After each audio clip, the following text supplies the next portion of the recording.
Point here on TV3. We're live on 3FM 92.7. Also live on TV3 Ghana on Facebook, DSTV channel 279, all across the world on 3news.com.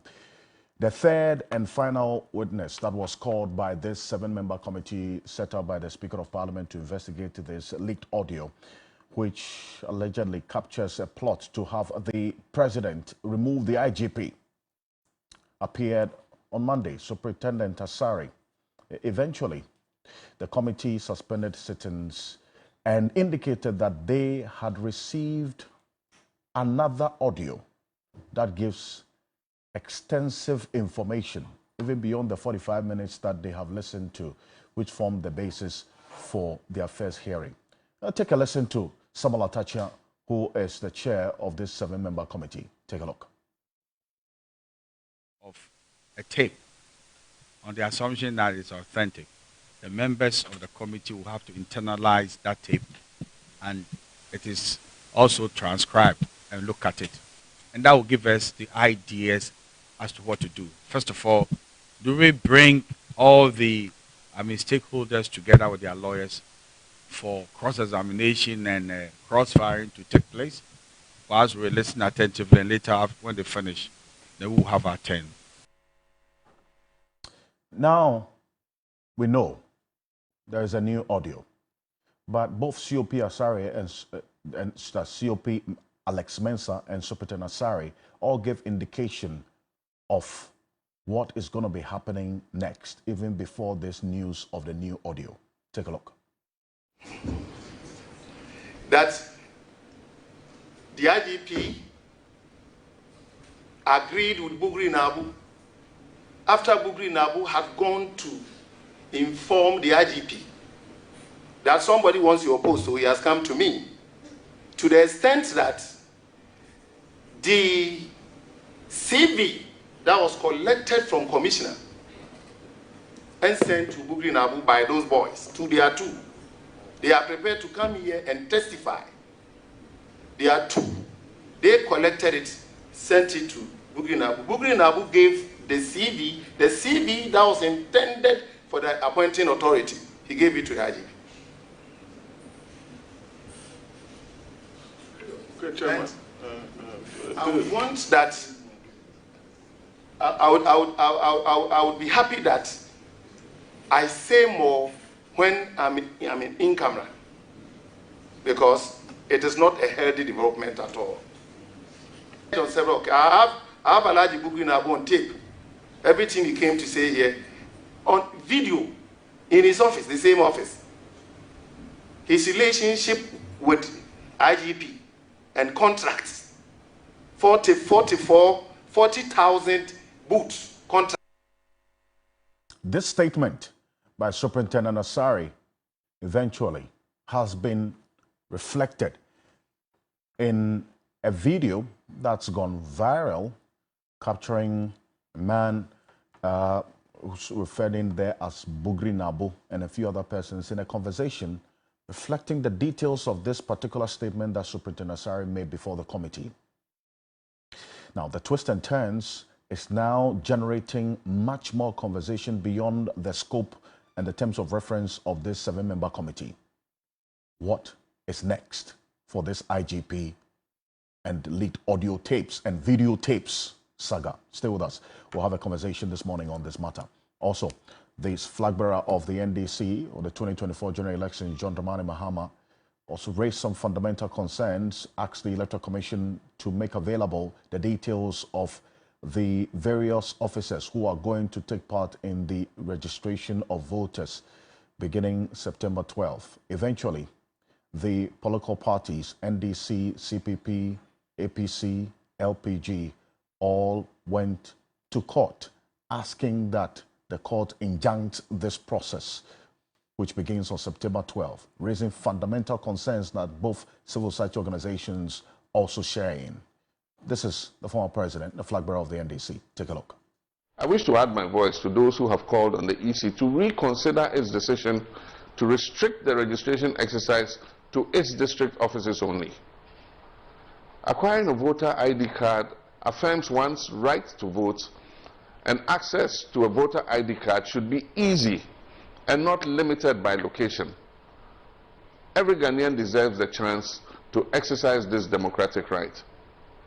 I strongly urge the Electoral Commission to facilitate the registration exercise in all its electoral areas to allow for easy access and a reduced burden on the citizenry in their quest to register. We want to know when the names and pictures of the registration supervisors, registration officers, registration assistants, and other officials for the exercise will be published at the district level as stipulated by the EC regulations. We've also requested information on the exact number and distribution of workstations, registration kits, and other logistics to be used in the exercise. We'll show you the specific provision in the electoral laws that supports this demand by the flag bearer of the NDC plus other political parties.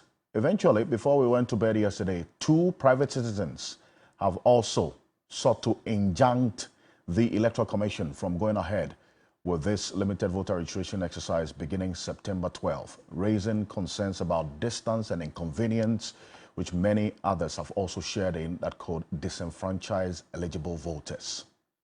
We would get into that. Today, Kyerematen, just about 6 days ago, communicated his decision to withdraw from the flag bearer race of the NPP. Now, he gave reasons why, including intimidation of his agent in the Northeast region, inducement, indiscipline, and others. Take a look. Happened to my colleague on Saturday was an act of total indiscipline and indecent behavior. How do we, as a decent party, going into an election, particularly at the level of superdelegates, superintend such behavior? I mean, look, we all joined the NPP because of our commitment to the values of the party. But what is happening clearly shows that this is not what we bargained for by joining the party. I'm not going to tolerate this kind of behavior. Well, there are calls for him to go independent. Some of the big wigs within his campaign, mostly members of parliament, have come out to say that if he decides to go independent, he is on his own. What next for Kyerematen? Stay with us. These are the key issues that we will be talking about here, straight to the point, with my guests together with you. Welcome to Key Point. I am Alfred Ocansey. We'll be back shortly after this quick break. My guests will join me in studio. We have a conversation this morning in the interest of the development of this country. Stay with us. We'll be back shortly.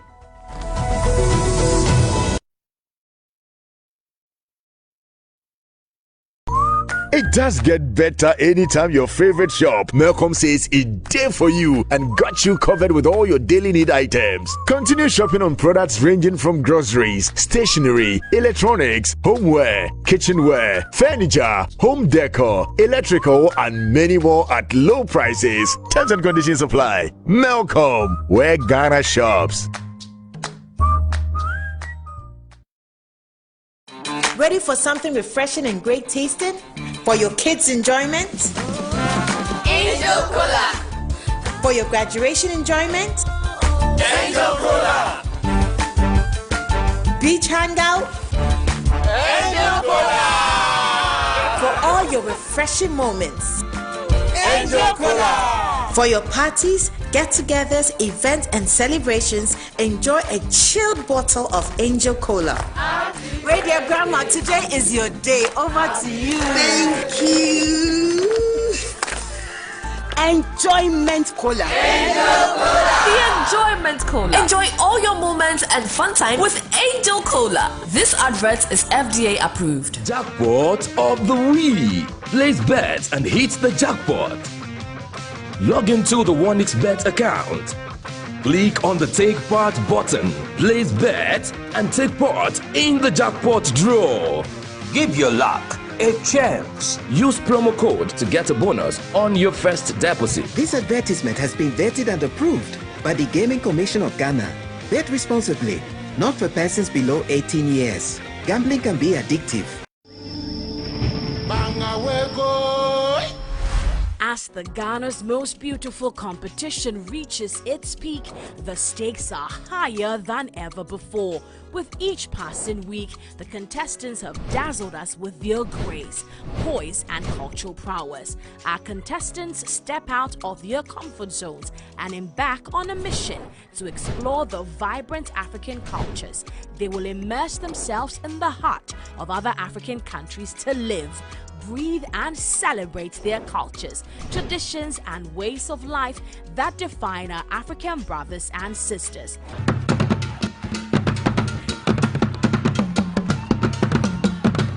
This eviction week, you have the power to support your favorite contestant by dialing *713*13# to any network, or by downloading the TV3 reality app.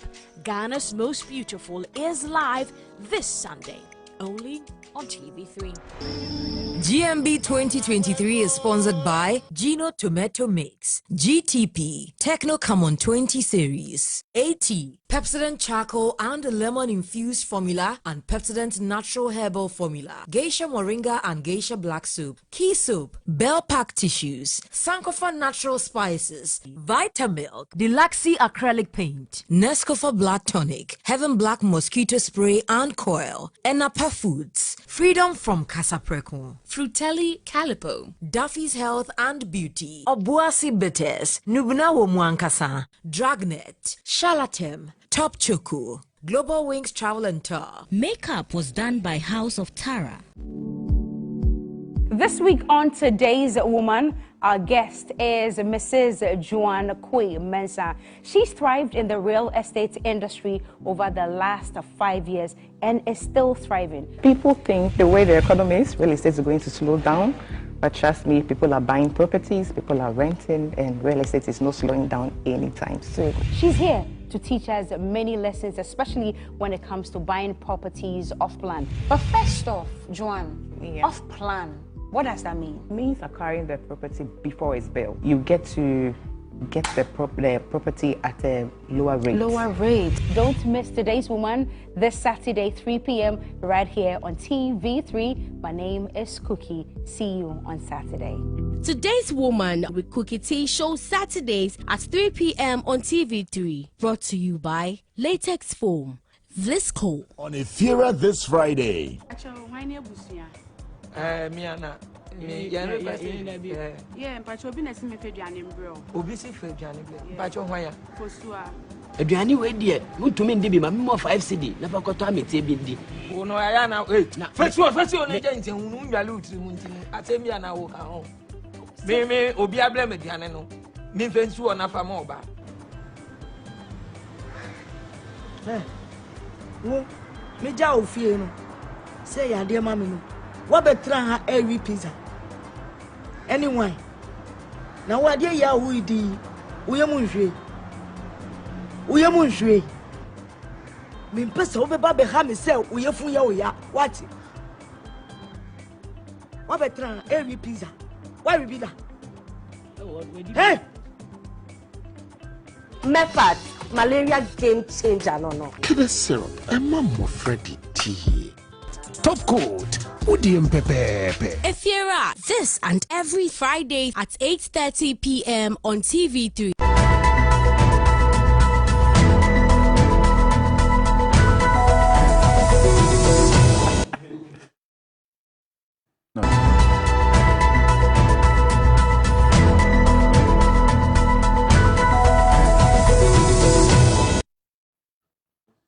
Welcome back to Key Point here on TV3. We're live on 3FM 92.7, also live on TV3 Ghana on Facebook, DSTV channel 279.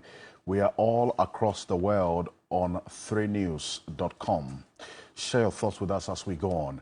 Joining me in studio is Honorable Echo Vincent Sefwa, is Member of Parliament for the Old Tafo constituency on the ticket of the New Patriotic Party. Good morning and welcome. Good morning, Alfred. Martin Pebo is private legal practitioner.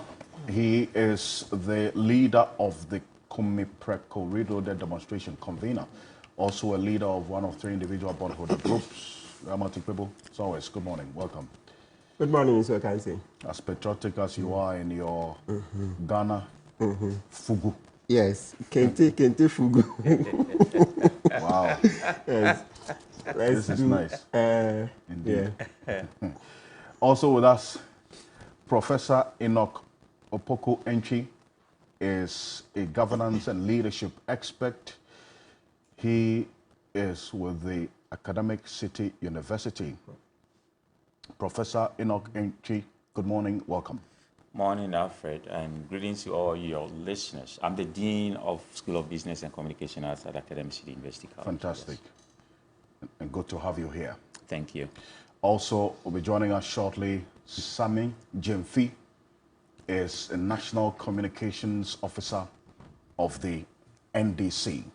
He's also a private legal practitioner.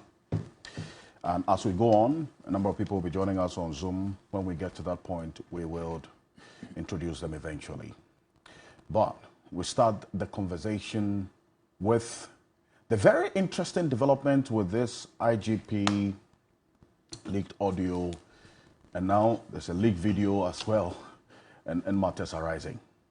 It started off with this 7-member committee interrogating witnesses, and then also based on that's a 45-minute audio they had listened to. Afterwards, the chair of the committee gives very clear indications that they have new evidence, new audio, plus some videos, which they are also going to look into going forward. But prior to that, 2 of the witnesses who had appeared before the committee both accused the Inspector General of Police of conniving with Bugri Nabu to do this. First off, take a listen to COP Alex Mensah. What I said yesterday, if you give me the chance today, I will say so again. He is not managing the police service well. And for me, for the 31 years that I've been in the service, I can tell you he's the worst IGP we've ever had in this country.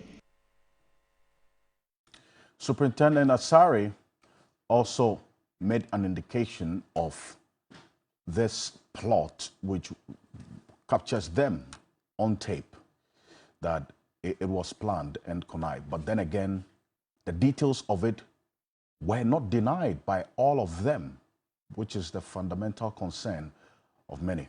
Take a look. That the IGP agreed with Bugri Nabu after Bugri Nabu had gone to inform the IGP that somebody wants your post, so he has come to me, to the extent that the CV that was collected from commissioner and sent to Bugri Nabu by those boys, they are 2. They are prepared to come here and testify. They are 2. They collected it, sent it to Bugri Nabu. Bugri Nabu gave the CV that was intended for the appointing authority. He gave it to the IGP. Okay, Chairman. I would want that. I would be happy that I say more when I'm in camera, because it is not a healthy development at all. On several, I have Alhaji Bugri Nabu on tape. Everything he came to say here on video in his office, the same office. His relationship with IGP and contracts, 40,000 boots contract. Oh, this statement was eventually reflected in a video that has gone viral as well. Now, questions have been asked as to what should be the way forward and how the committee should treat all of this, or a commission of inquiry be established to go beyond the mandate and the terms of reference of this committee for the kind of extensive reforms that we need in the Ghana Police Service and probably other security agencies as well. Professor Ocansey, let me start off with you on this, how this case has evolved over time and where we are now. Thank you again, Alfred. I think that we go to the premise of the whole scenario. This whole 7-member committee that is interrogating these police officers is a waste of every Ghanaian time. Let me put it emphatically. Really? Why? It is a waste. These guys have never denied that they didn't say anything. They said everything.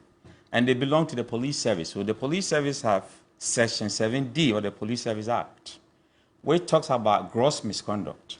Now, people should be told in plain fact that if you belong to the police service or any service for that matter, and unfortunately, our constitution makes it such a way that I've said it many times on many platforms, that it is not appropriate for the president alone to appoint over 7,000 people. We have the police council. So why wouldn't the police council appoint their own IGP? That is causing the problem.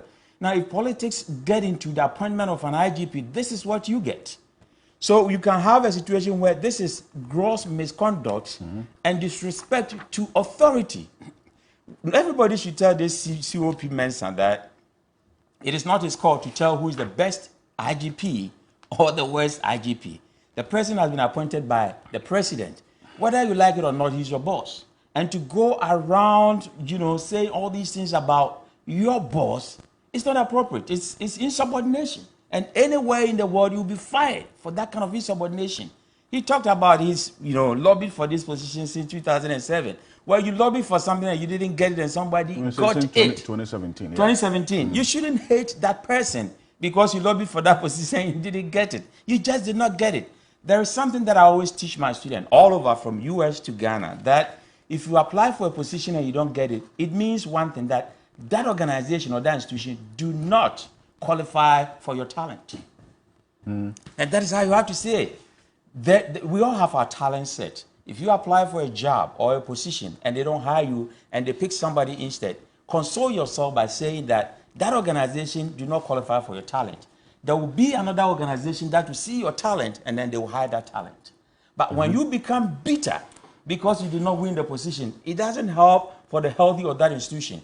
So you can see that the police service has now become a toxic organization because of this. Infighting among leadership. Everybody wants to be a leader and want to catch the eye of the president. That shouldn't be the case. So let's leave everything to the police council. These appointments, immigration, police, all these should be appointed by the council. So we should go back to the constitution and change these dynamics. It's not helping our organization. And this police example is a clear case study that the appointment of their leader by the president is causing problems. I say, but how dangerous is this extent of the situation we are dealing with? Because until now, we all had indication, some suspicion of how things play out in the various security agencies, or how IGPs are appointed or promotions are done.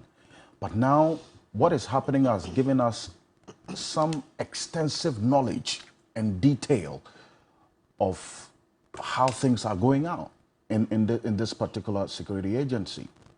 So what, in your view, should be the focus after all of this? The focus should be the mandate. The focus should be the mandate of the police service. Their mandate is to enforce security. Is that what they are doing now? There's infighting for power. And power is not grabbed. Power is given by the people. So if you are a police officer and this is what is happening, it means that they have lost focus. I was thinking that the police council will call these people, gross disrespect to whoever the president has appointed. All these tapes, they have not denied anything, but they are coming in to talk about somebody who they have on tape, Bugri Nabu, that they have given a contract of 40,000 boots to supply. Look at all this. So these guys are kind of power brokers. A video has been now leaked also to that effect. Exactly. You've seen that video? I've seen that video. So now, what is happening is that... Does it not also raise fundamental concerns about what's going on in there? Politics has infiltrated into our politics. And it started from our constitution where the president appointed the IGP. That should not be the case.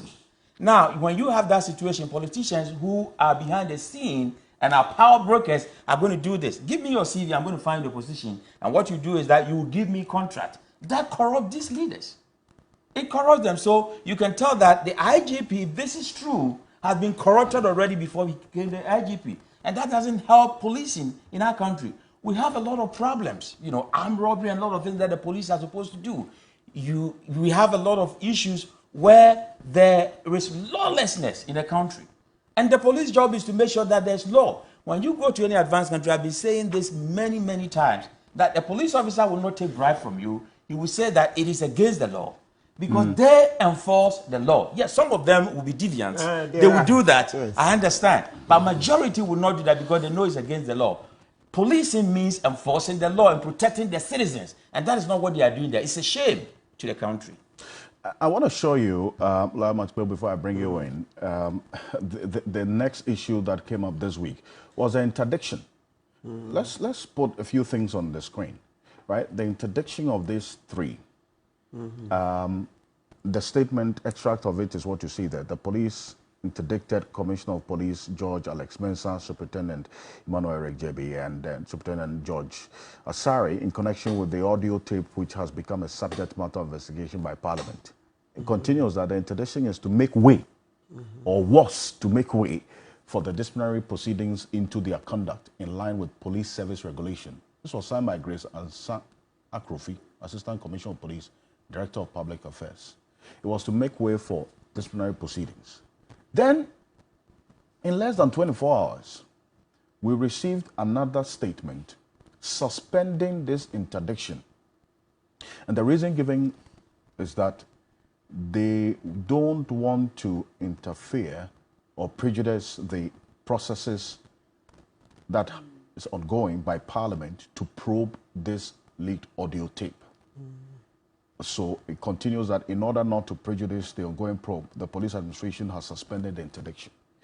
Now, on the basis of the law, does the interdiction in any way interfere with the Parliament's process, the probe that's ongoing, especially because of the two arms, or the two various institutions doing different things, and then one having the power to discipline and the other not having the power to do so? Was there any point of interference?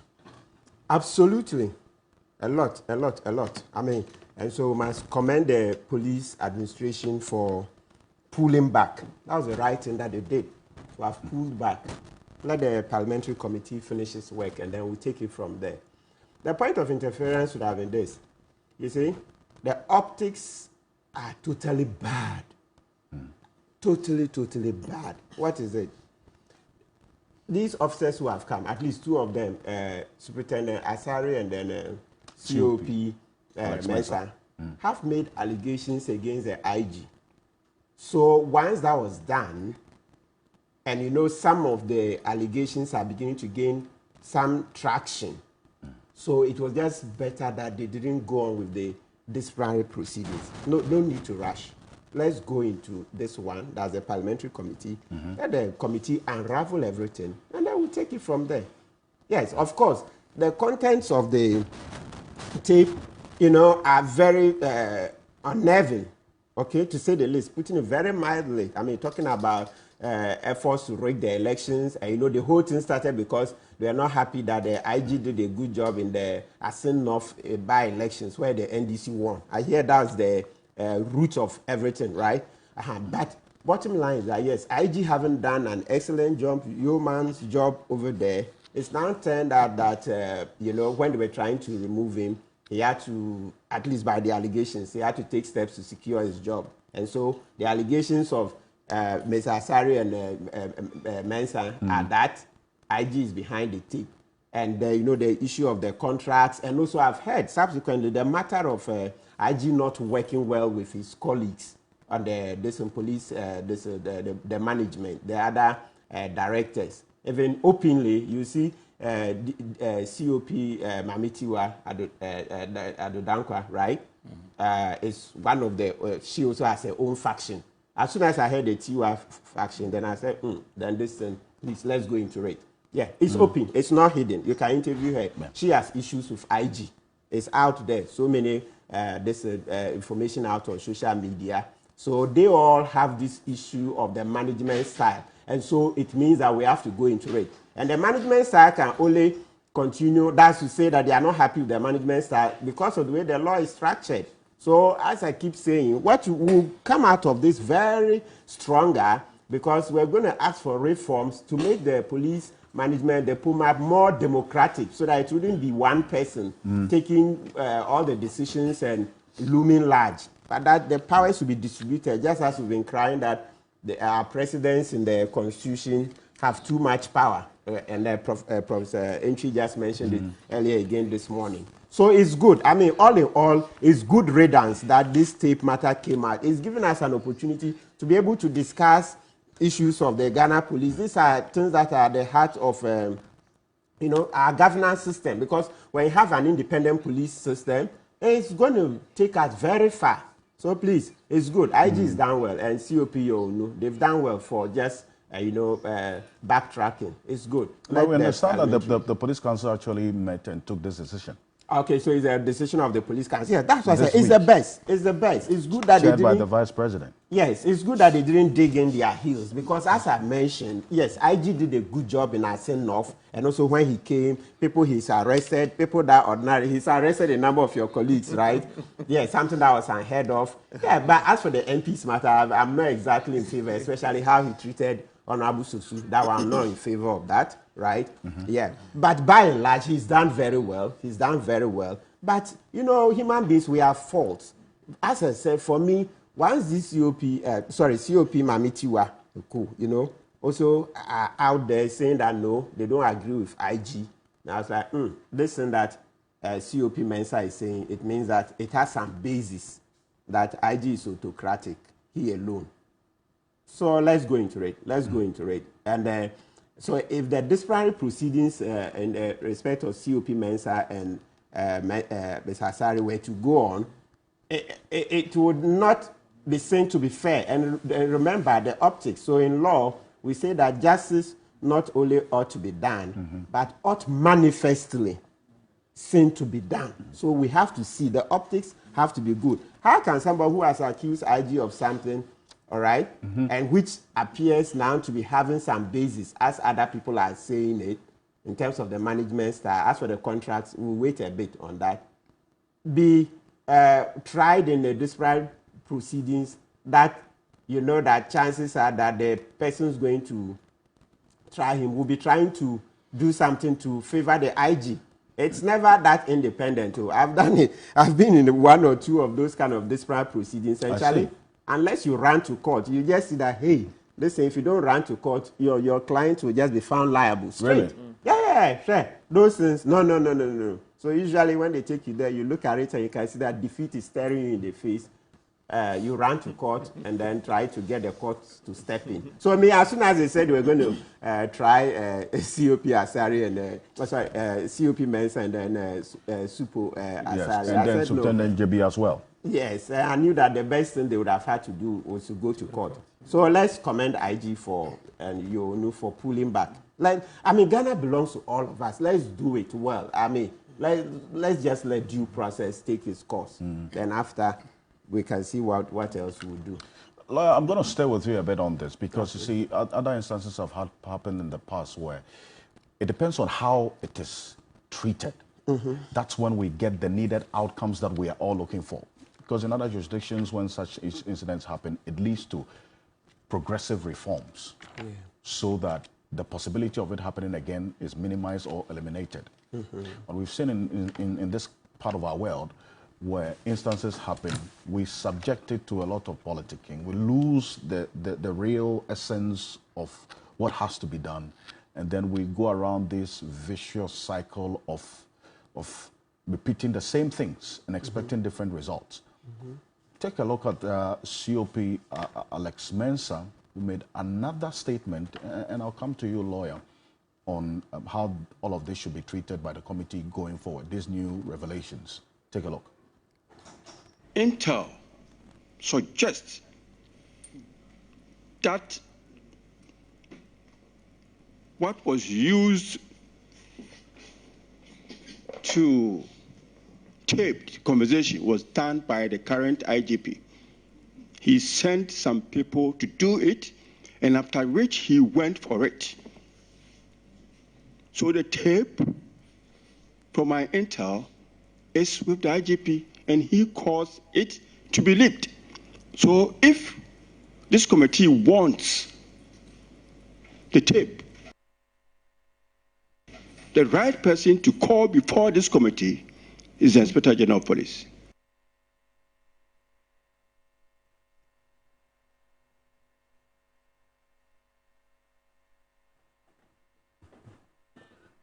Well, we've had the vice chair of the committee on this show last week giving strong indications that there's some conversation to have the IGP or maybe invited going forward. But let me welcome Sami Jemfi. He's the National Communications Officer of the NDC.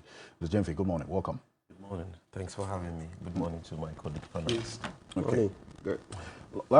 So these new audios and videos that have come up, which we have had the benefit of seeing, how should the committee treat this going forward? It's taken into consideration their terms of reference, and there's this suggestion of a commission of inquiry also being established because of these latest updates or videos that have come up as well. Lawyer. Okay, good.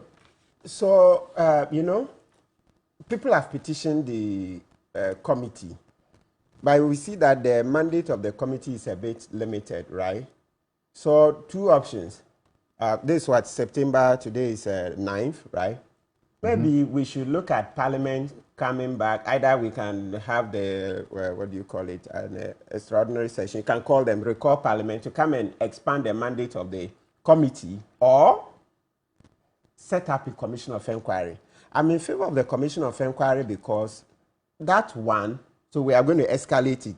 When we are done and the commission comes out with its report, depending on what the white paper, so the portions that the white paper will accept, etc., from Article 278 onwards, those who have the effect of a judgment of a high court. You remember, I also West Wogon, the shameful thing that this national security did, injured our people, harmed people that they were supposed to protect, etc., right? And the roles played by Azugu, Double, and the rest, right? But you see that today, it's part of our history. We've become stronger.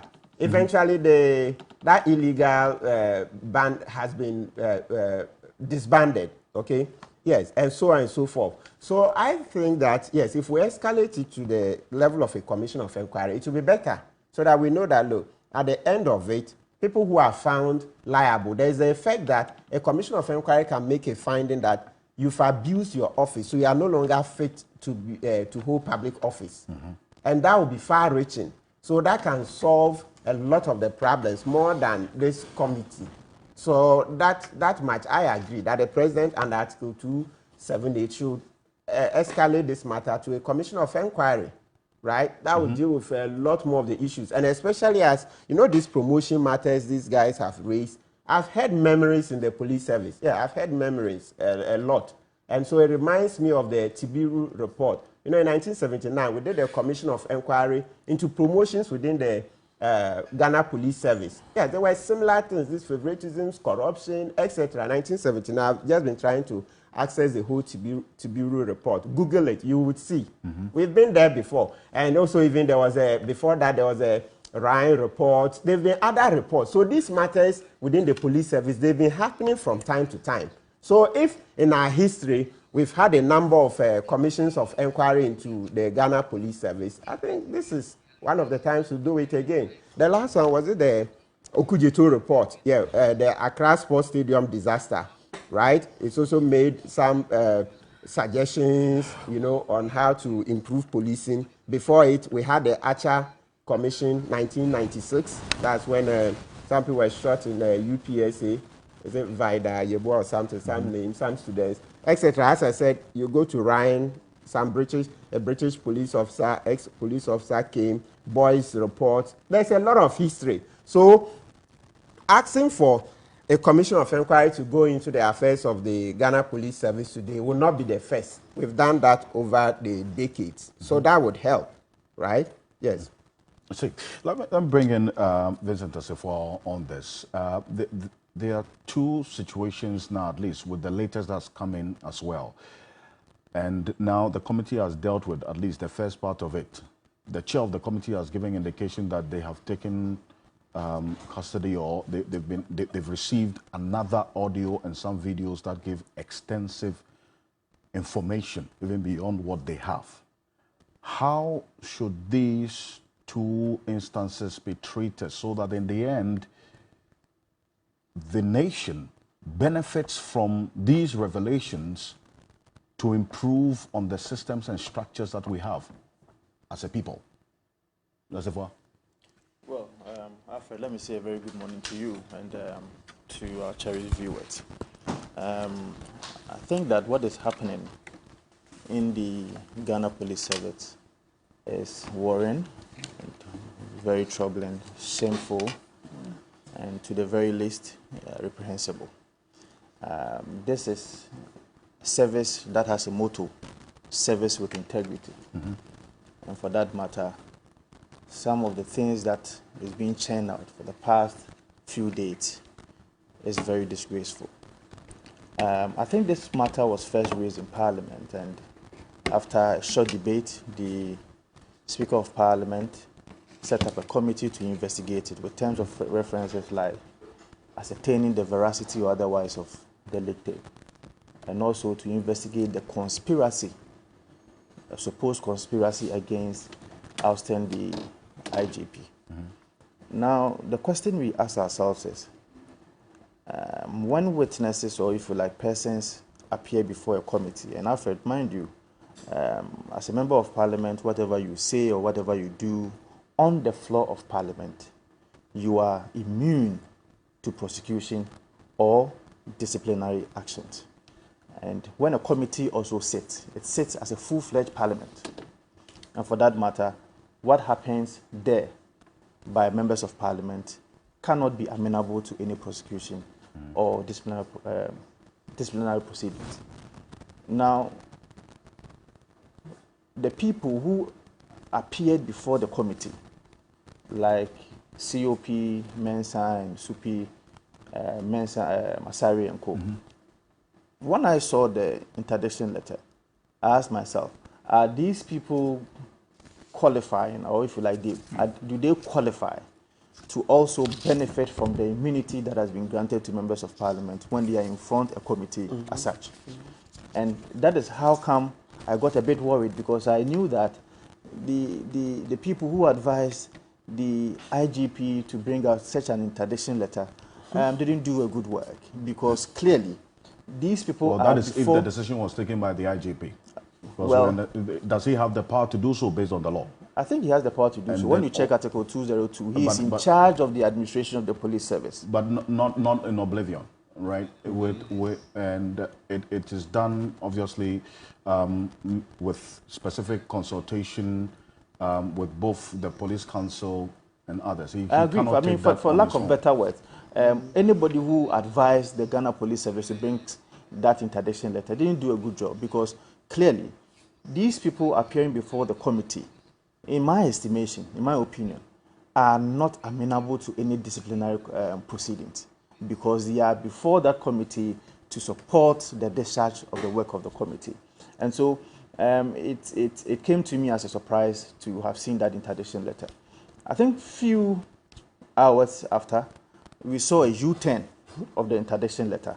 Then I told myself, okay, yes, I think they are now thinking. Because clearly, the leak tape came weeks before. The Ghana Police Service was not interested in going into the details of it. Now, you find the Ghana Police Service now saying that we want to put you through a disciplinary proceedings because of the things that you said before the committee, which I find it very worrying and troubling. Alfred, I can say that the police service is in crisis. It's in a deep mess. Well, I don't they think gave reasons. The decision to suspend was because of the probe, so that after the probe, the indication is that this interdiction resumes. That's what the statement they issued communicating the suspension indicated. The Ghana Police Service has every authority per law to take anybody through any disciplinary proceedings. However, the purpose should not be what has been said before the committee. There can be a concurrent hearing. That is, the Ghana Police Service ensuring a disciplinary committee of any misconduct cited by the Ghana Police Service against any individual. Now, if the purpose or the reason is as a result of what has been said before the committee, That is where the problem is. So my point is that there could have been any concurrent proceedings or disciplinary actions against persons within the Ghana Police Service who go contrary to the law or who go contrary to the dictates of the Ghana Police Service Act, or if you like, the rules and regulations of the Ghana Police Service.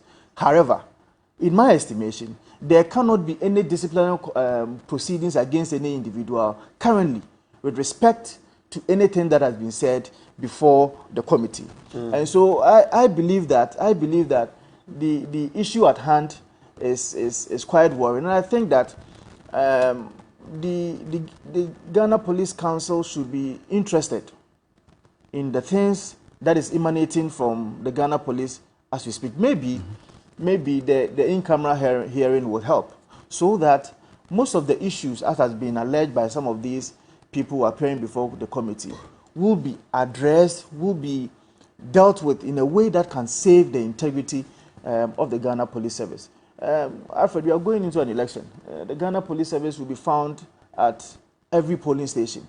If their integrity is dented, when you see the Ghana Police Service on your rules, whatever, and the Ghanaians are not having respect for the Ghana Police Service, is worrying for the security of the state. And I think that the Ghana Police Service Council should be interested in the issue that is emanating from the committee's sitting. Okay, so there was this concern also about the work of this particular committee. And Lawyer Martin, people, just a brief one on this. Can the terms of reference of this committee be expanded to cover the issues that have come up quickly on this?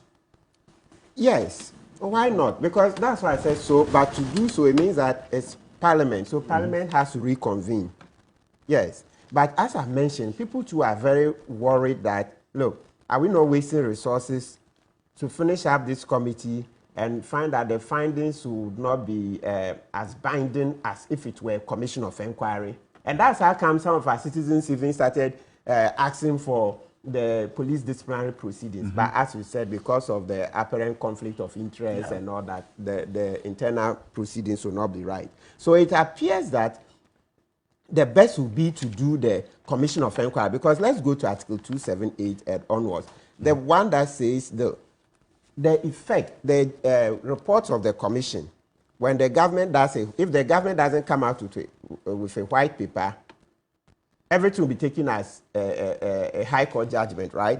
But the government rejects some and accepts. The ones that are accepted would then have the force of the high court judgment, right? So let's see. And so that will be binding. So the recommendations and all that will be binding. That will be stronger. It says that, so Article 280, Clause 3 says, where a commission of inquiry makes an adverse finding against any person, the report of the commission of inquiry shall, for the purposes of this constitution, be deemed to be the judgment of the High Court, and accordingly, an appeal shall lie as of right from the finding of the commission to the Court of Appeal. You see? So then, yes, the clause 3, the presidential white paper, it says the president shall, subject to clause 4 of this article, cause to be published the report of a commission of inquiry together with the white paper on it within 6 months after the date of the submission of the report by the commission. All right? Yes. So the point is that this commission of inquiry will be stronger. So if the government accepts those ones, they will have that effect. And that's very, very important. They will have the effect of a judgment of a high court. Because it says that, look, 5, a finding of a commission of inquiry shall not have the effect of a judgment of the high court as provided under clause 2 of this article, unless 6 months have passed after the finding is made and announced to the public, or the government issues a statement in the Gazette and in the national media that it does not intend to issue a white paper on the report of the commission, whichever is the earlier. So you go on and on. So I'm looking at as I said, let's go back to Ayawaso West Wogon. What did the commission say? It says that the national security were operating an illegal police service within its precincts. Today, it's gone. We found now that, look, national security don't even have the powers of an ordinary policeman. If you read the Securities and Intelligence Act. No. When they want to do some of those arrests, and they need even a warrant from the court. So when somebody says, I'm national security, he doesn't even have the powers of a policeman who can just arrest you on reasonable suspicion and all that. So you see that now we've done so much education, and so if you go about with a gota saying you are national security, it doesn't mean much. They are basically what? Gathering intelligence. Of course, their work is very important, but what I'm saying is that at a point, the national security were made to look like they were even a superior police service. So somebody will tell you that, look, me, I'm not going to Ghana Police Service, I'm even going to national security. So we all kind of understood that it's supposed to be a superior police service. Now with Ayawaso West Wogon and everything that's come, I see they've quietened. They are gathering intelligence. That's basically their work. Of course, we know from time to time they still do illegal arrests and the rest, but at least it's calmed down. Yeah, they still do illegal arrests. We've complained and complained. We're only hoping that they'll stop. And I just remember how the president shamefully even later promoted Colonel Opoku. It's not something we are happy about. The president shouldn't forget, but he's going next year. All this will be before him. Somebody who has led people to maim citizens, etc. Then later you promote him. Now he's brigadier general. Very shameful. As for President Kufuor, the way he's turned this our constitution down. But let's continue. So, Mr. Ocansey, the Commission of Inquiry will help us because, as I said, because of that effect, the way it's more biting, the way it has the force of the judgment of the High Court. And also, let me add, as Mr. Asifua, Honorable, said earlier, so he was referring to the proceedings. I didn't want to interrupt. So we are looking at Article 121. As he mentioned, if witnesses come before the committee, answers that they give, you can't use that against them. Article 121 is if clause 5. So you can't use anything they come and say there against them. If you want, then go and gather your own independent evidence. And apart, yes, so 121 clause 4, it says, an answer by a person to a question put by Parliament shall not be admissible in evidence against him in any civil or criminal proceedings out of Parliament, except proceedings for perjury brought under the criminal law. Let's go over. An answer by a person to a question put by Parliament shall not be admissible in evidence against him in any civil or criminal proceedings out of Parliament, except proceedings for perjury brought under the criminal law. So Honorable is right. There you have it. So, you know, yes, it's true that the police service could have said they will gather their own independent evidence, but you know that it would have been difficult for us, the public, to believe that they were going to gather their own independent evidence. Everybody would be suspecting that they were going to use the evidence that has come out at the committee hearings. So all in all, it's good they've pulled back. Okay.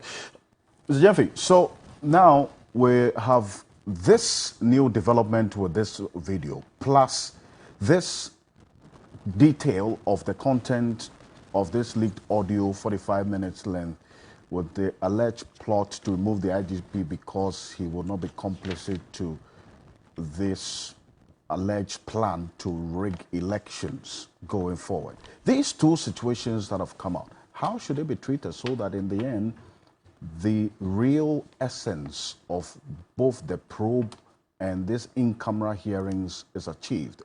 And especially because of concerns that have been raised by others that in-camera hearings may even conceal information that should have been made public for all of us to see. Well, Alfred, I am of the opinion that what is currently happening in Parliament relative to this matter is an entertainment of gross indiscipline and irresponsibility. What is happening in Parliament? In this country, we have a habit of entertaining irresponsibility. And that, for me, must stop. What is this whole matter about? We are talking about a leaked tape that has captured senior officers of the Ghana Police Service, COP Alex Mensah, Superintendent Asare and others plotting to remove a certain IGP. And the reason for this evil plot, according to their own testimony as captured on the tape, is that the sitting Inspector General of Police is not willing or amenable to the mafia tactics that have to be employed to enable the incumbent ruling party break the eight. And that so long as this sitting IGP remains in office, they, as senior police officers, and their collaborators in the ruling party, the MPP, will not be able to employ mafia tactics to rig the upcoming 2024 elections. And they say that because this sitting IGP did his work marvelously well in the just ended send-off election, by deploying a lot of police officers to send off, they couldn't maneuver, they couldn't manipulate the process, they couldn't rig the process. That 2024 election is a must-win for the MPP. The MPP must be able to break the eight. They must be able to employ mafia tactics. This IGP will not allow that. So the IGP must be booted out. This is what this whole matter is about. There are many other things contained on that tape that for me are red herrings. What is of significance to the people of this country is the evil conspiracy of senior police officers who are just rabid MPP fanatics, plotting to subvert the will of the people of this country, plotting to undermine the democracy of this country, plotting to subvert the constitution of this country. Because if you conspire to rig elections, you are plotting to subvert the will and to subvert the constitution. These are serious issues. And in any serious country, these people would have at least been interdicted by now, pending investigations. Who said that investigations must be concluded in a matter before persons are interdicted? Where is that coming from? You don't see any. Where is that coming from? And who said that the basis of the interdiction of these police officers was the proceedings currently going on in Parliament? Who says so? Who says so? You see, the reason why we are here is that there is enormous pressure from the New Patriotic Party on the powers that be to remove the IGP. And this courageous IGP is being affected by that. He's beginning to be timid. He's beginning to think about his job. He's beginning to be careful. Either than that, the laws of this country that we have promulgated for ourselves have given him as IGP the power to deal with this matter and the police service to deal with this matter. Parliament can wade into the matter because of the public interest nature of the matter. Parliament can investigate the matter. It can make recommendations, which recommendations are not even binding and cannot be binding and have no place in law. You understand? But because of the public interest nature of the matter and because citizens desire to know what happened, to that extent the parliamentary probe is necessary. But that is not a substitute and should not be a substitute for the police service's own internal disciplinary proceedings. And I am sick to the stomach that till date, the police service is sitting aloof, watching these deviant characters come and sit on television and display their irresponsibility, their recklessness, their evil-mindedness, their unprofessionalism, and they are looking at them because everybody is afraid. If you touch them, these are rabid MPP fanatics. One CAP, Alex Mensa, is even gunning for the Bekwai parliamentary seat of the New Patriotic Party. So, you've not seen his posters. The man himself says he's a known MPP member. Let me make my point. When you were talking, I was here, I didn't talk. You understand? So, who will touch Oga? If you touch him, you incur the wrath of a Kufuado. If you touch him, and that is what is playing out. Either than that, you say, look, we must begin to enforce laws and stop wasting time in this country. Section 17 of the Police Service Act is very clear. And that provision says that it shall be misconduct for a police officer to engage in any activity outside his official duties that involves him in political controversy. Are we saying that that law is there for nothing? We have that. We'll put that on the screen right and now. That law is not only in the Police Service Act, it's been replicated again in the Police Service Regulation, specifically Regulation 82, Sub-Regulation 1 CI. Let me read that to you, which is basically a reproduction of what Section 17 says. It says, it is a major offense.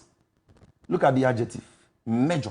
It is a major offense for an officer to engage in an activity outside official duties, which is likely to involve the officer in political controversy. The things COP Alex Mensah and Superintendent Asare were discussing on that tape, are they part of the official duties? No. As far as we know. Plotting to remove a certain IGP because he will not allow you and your political party, who have failed the people of this country, to rig an election. All this while we've been talking about a sinister agenda by the New Patriotic Party to rig elections in this country. People said, oh, we're just making noise.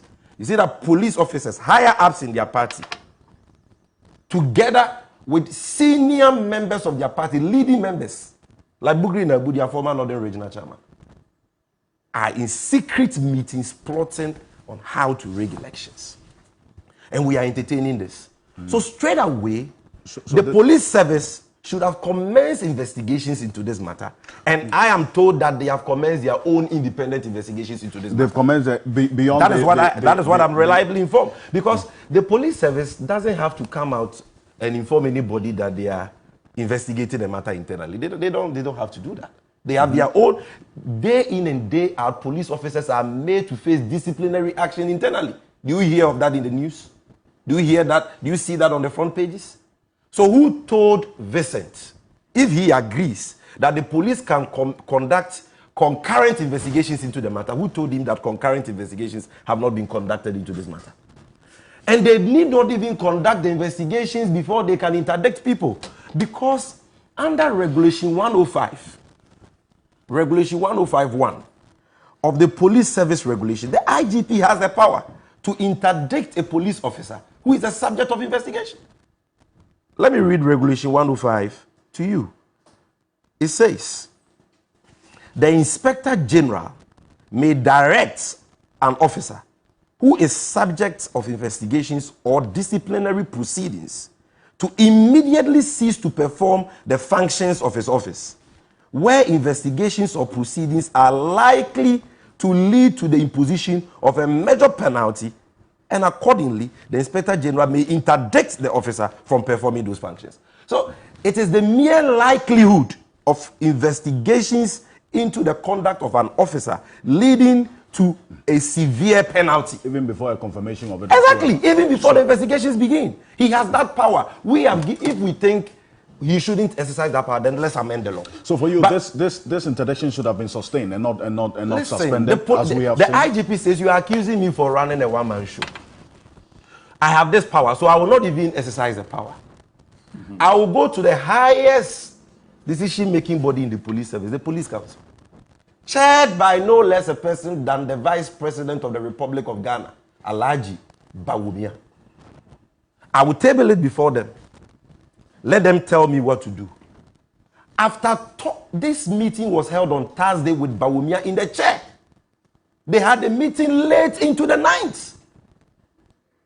And they check from your intel in the police service. And the meeting resolved unanimously that these people should be interdicted. This was not even the IGP exercising his powers under Regulation 105 for somebody to say this is what do you call it? Conflict of interest. Conflict of interest where? So if somebody is engaged in a plot to remove President Akufo-Addo, President Akufo-Addo cannot act because the conspiracy is about him. So he cannot act as President and Commander-in-Chief of the Ghana Armed Forces. No. The most important thing is that you have violated the law and you are going to be investigated. And the law says, pending that investigation, you can be asked to step aside. And at the end of the day, the IGP is not going to be a judge in his own cause. There are structures in the police service that are going to conduct these investigations. That is why we have the Police Professional Standard Bureau provided for in the Police Service Regulations of 2012, CI 76.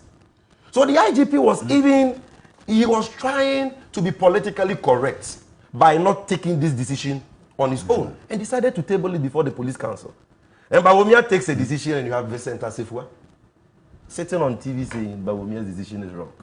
You know what happened? Immediately the interdiction happened, the rabid MPP fanatics went to work. The hawks in their party went to work. They started calling the president.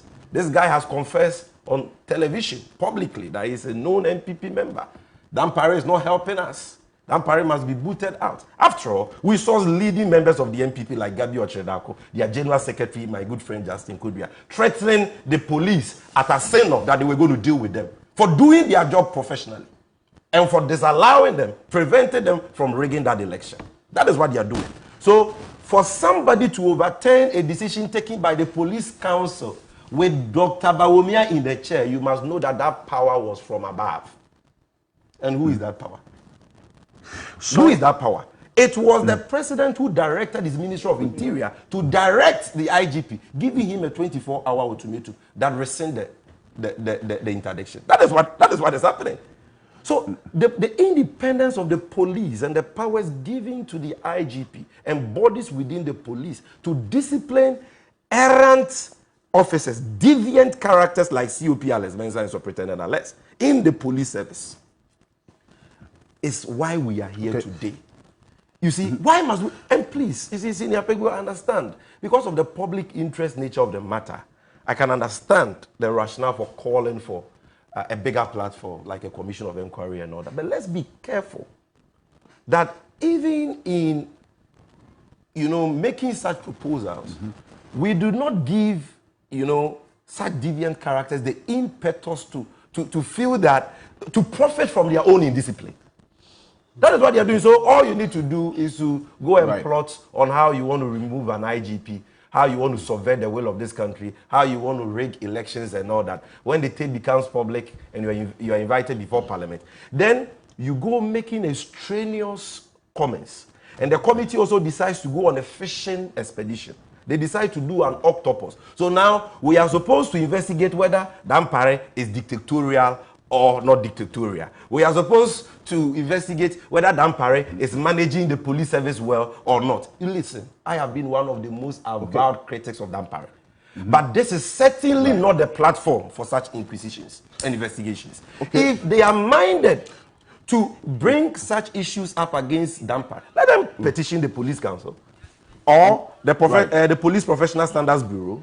No, they won't get justice. Why would they get justice? They won't get justice. Why won't they get? Okay, if they won't get justice, then they should look for another forum. This committee was set up to investigate. This committee. We don't want name and shame. We want sanctions. These men are not deserving of the uniforms they are wearing. These men should at best be serial callers of the New Patriotic Party, sitting at their headquarters doing the bidding of the leaders of the New Patriotic Party. They are not fit to wear that uniform. Did you listen to some of the things they said on that tape? I can't even repeat some of those things on this platform. So listen, if they want to question the managerial style of Dampare, I'm not interested in it. Okay. Ghanaians are not interested in it. There is a tape. A committee has been set up with specific terms of reference to authenticate the tape. The one who recorded the tape has already authenticated it. The people captured on the tape have authenticated portions of the tape already. We can use technology to authenticate the tape. Whether the tape is doctored or not, technology can determine that. Well, in the case of Ufuswampofo, technology is being employed by the Ghana Police Service to authenticate whether the tape is doctored or not. We can simply do that. And once the tape is authenticated, laws are enforced. Let us not, create heroes out of villains. All right. People who are plotting to subvert the will of the people. We are spending precious airtime on GTV on them, and they come and sit down. And the simple questions they cannot answer, spewing rubbish. And we are entertaining this. So, thank you. You want to comment about the position of the law as you earlier espoused. I'll come to you, Mr. Sefwa, about whether this interdiction should have been sustained or otherwise. The position that Samijan Mfie is espousing is that the IGP could have applied this without necessarily even resorting to the parliament for that, and that this interdiction should have been sustained, at least to ensure that some disciplinary measures are put in place to check this particular conduct of the officers of the Ghana Police Service. Is this consistent with the argument that you made earlier? Lawyer. Me? Oh, okay. I thought Mr. Honorable Asifo was coming in. There was a specific reaction that Vincent will give, which I'm not. Yeah, so, no, you see, that's why I said, you see, in the law, and Samija will tell you, in the law, there are so many tools, so many tools, but we also can exercise a bit of forbearance, right? The IG is being mad in the controversy. Right. They are mentioning his name left, right, center. We all acknowledge that, look, he did a yeoman's job in Ascent North. And now it appears, so far we haven't heard any news to the contrary. It appears because of what he did there, then MPP bigwigs started plotting to have him removed, right? Yes, it's accepted, but now that this has come out, it means he's not going to be removed. Okay. He's not going to be removed. So, if it's not going to be removed, and we have an opportunity to now discuss other matters that are affecting the rank and file within the police service, why not? Let's do it. Okay. Let's do it, because I'm saying that, so you see that part Sami Jemfi read. Yes, he can exercise it, but he's saying that in this case, once his name is being mentioned and mentioned and mentioned, and it appears there are some basis. As I said, look, you interview Mamiti Wado Dankwa. Interview her, let's see. She also has, she openly has issues with the IG. Petition to the no, she won't get justice. She won't get. Why is the justice hiding? Yes, why because of the way the power structure. Listen, and I was there the whole of last week. I was at the police headquarters doing other things, and then you'll be here. Look, they can't get justice either in Parliament. What can Parliament do? That's what we're saying. Then let the president. No, but even before then, because of the public nature of the hearings, they are getting some justice. That look, the way they are complaining that IG is too high-handed, etc., and he's favoring his faction, promoting his faction out of 10. The police officers are bitter. Okay. Number of police officers are bitter that IG is promoting his friends out of 10, and they who have to be promoted are not promoting. So can we set up another committee to investigate? Why do you keep on setting another committee? But there's a police council. They can appeal. Yes. So can we have internal structures of the police to investigate this? Okay. Or if we don't even have faith in them to act independently, can we have another body investigate this matter? No, because our history shows that in 1979, our history shows that in 1979, when there was corruption in the police service about police promotions, etc., we used a commission of inquiry to deal with it. That's the Tibiru report, 1979. Tibiru. Corruption in the police service about promotions. There's been the Ryan report. There's the Boyce report. Actual report, commission of inquiry. So we've been using commission of inquiry. Not this parliamentary committee. So that's what we are saying. Issue is still here. Exactly. So that is no, but anytime we do the public inquiries, at least for a certain number of years or decades, it helps. Then it comes back again. Yes. So it's the commission of inquiry that you make the point. Yes, it's the commission of inquiry that just checking in. The point is the interdiction of these senior police officers should not necessarily wait until this is not issue. All right, thank you. These are different issues about whether or not the IGP is autocratic. That has got nothing to do with leadership style. Has nothing to do with this. Their conspiracy to remove an IGP because he will not allow they and their party regulations. That one has already been established. In law, we don't like multiple. In law, we don't like multiple suits. We put all the issues together, so we do one complete and effective investigation. But this investigation cannot even lead to any interdiction or any... Under Article 280, it says that if they make adverse findings... No, I'm talking about the parliamentary committee. Yes, that's what I'm saying. So let the president escalate, or the Council of State. You know, we've been mentioned that the Council of State, we don't see what they are doing. Maybe this one, they should also step forward and say, look, they are advising the president. There's no need for the Council of State in this country. There's no well, that's another conversation. They are doing nothing for the country, wasting money. Vincent. Alfred, I think that my brother Sami is just embarking on intellectual dishonesty. What do you mean exactly? Why would I say so? I have in front of me the statement from the Ghana Police Service. And the Ghana Police Service was very clear as to why they were interdicting the 3 persons from the Ghana Police Service. Now, the reasons, or if you like, the rationale for interdicting those 3 people was because of what has been said in front of the committee.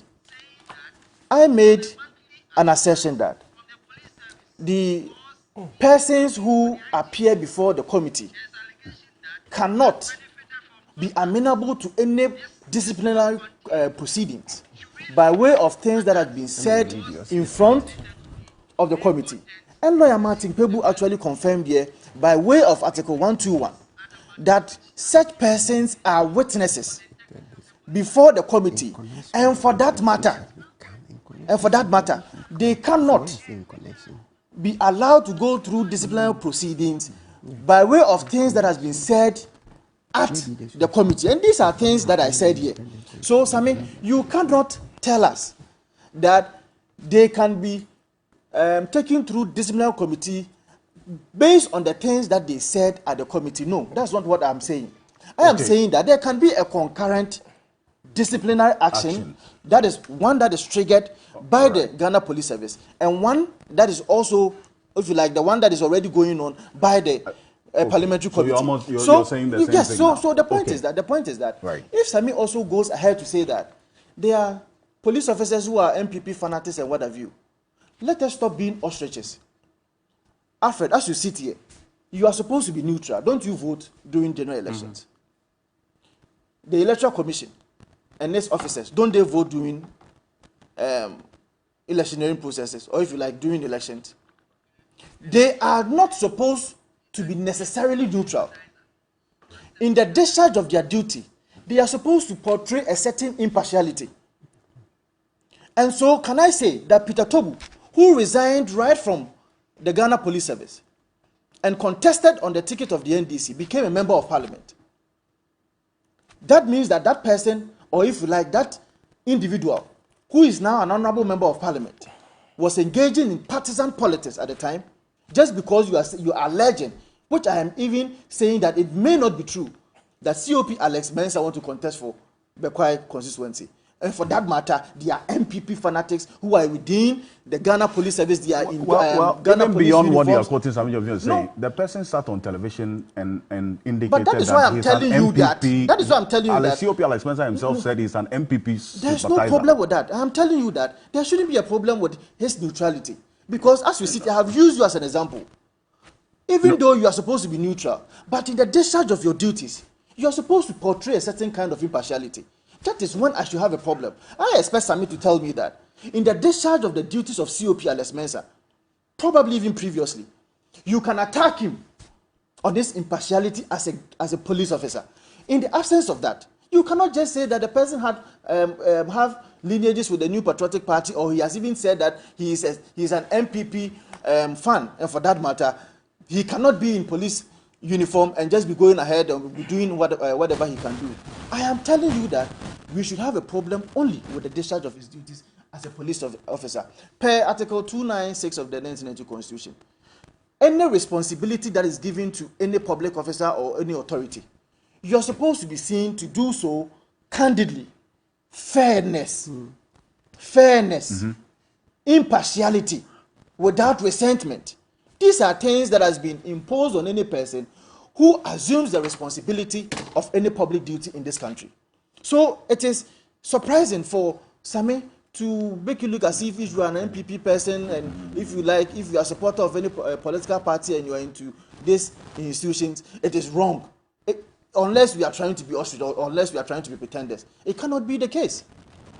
It cannot be the case. All right. I have cited Peter Tobu to you right now, the one who is part of even this committee, okay, that Parliament is tapping. So your point being exactly what? So now that this person on television, after a tape captures a plot, comes to actually confirm that yes, I sympathize with the New Patriotic Party, the party in government, and a tape captures a plot to have a particular agenda fulfilled, how does that square off with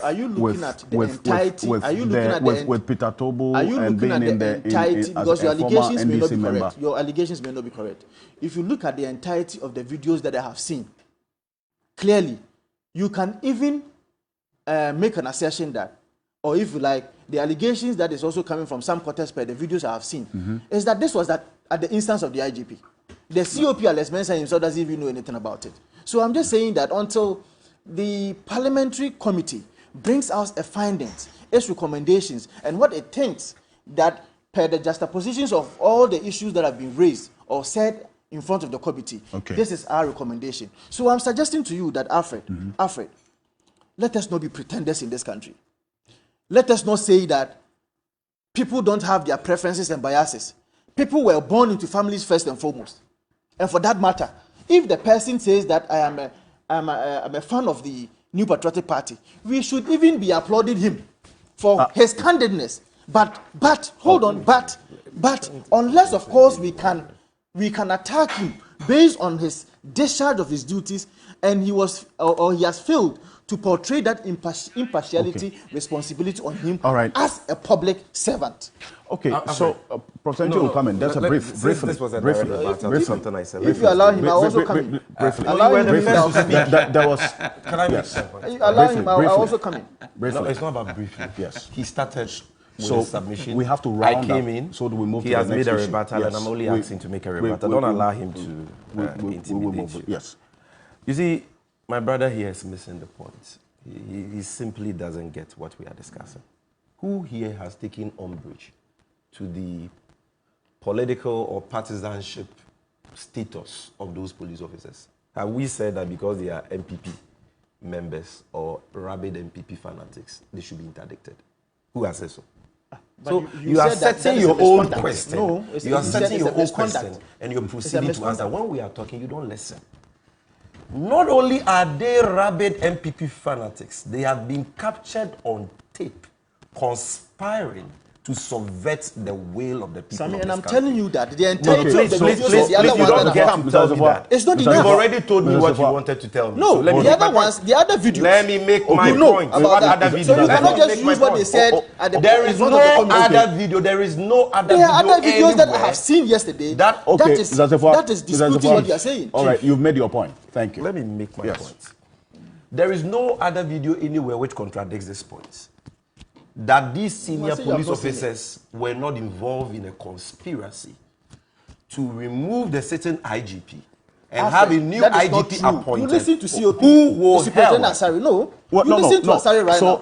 Asari indicated that. Mr. Vincent Asifua. No, hold on. You can play that video. Maybe he was not here. Play that video. What Asari said. Mr. Vincent Asifua, I would admit you only when I give you the chance to do so. So please, let's maintain. I've played that video a number of times. Let's maintain that orderliness. All right. Thank you very much for bringing sanity to me. You see, we are talking about senior officers of the police service captured on tape, plotting the removal of an IGP so that they can have their preferred IGP appointed. For what purpose?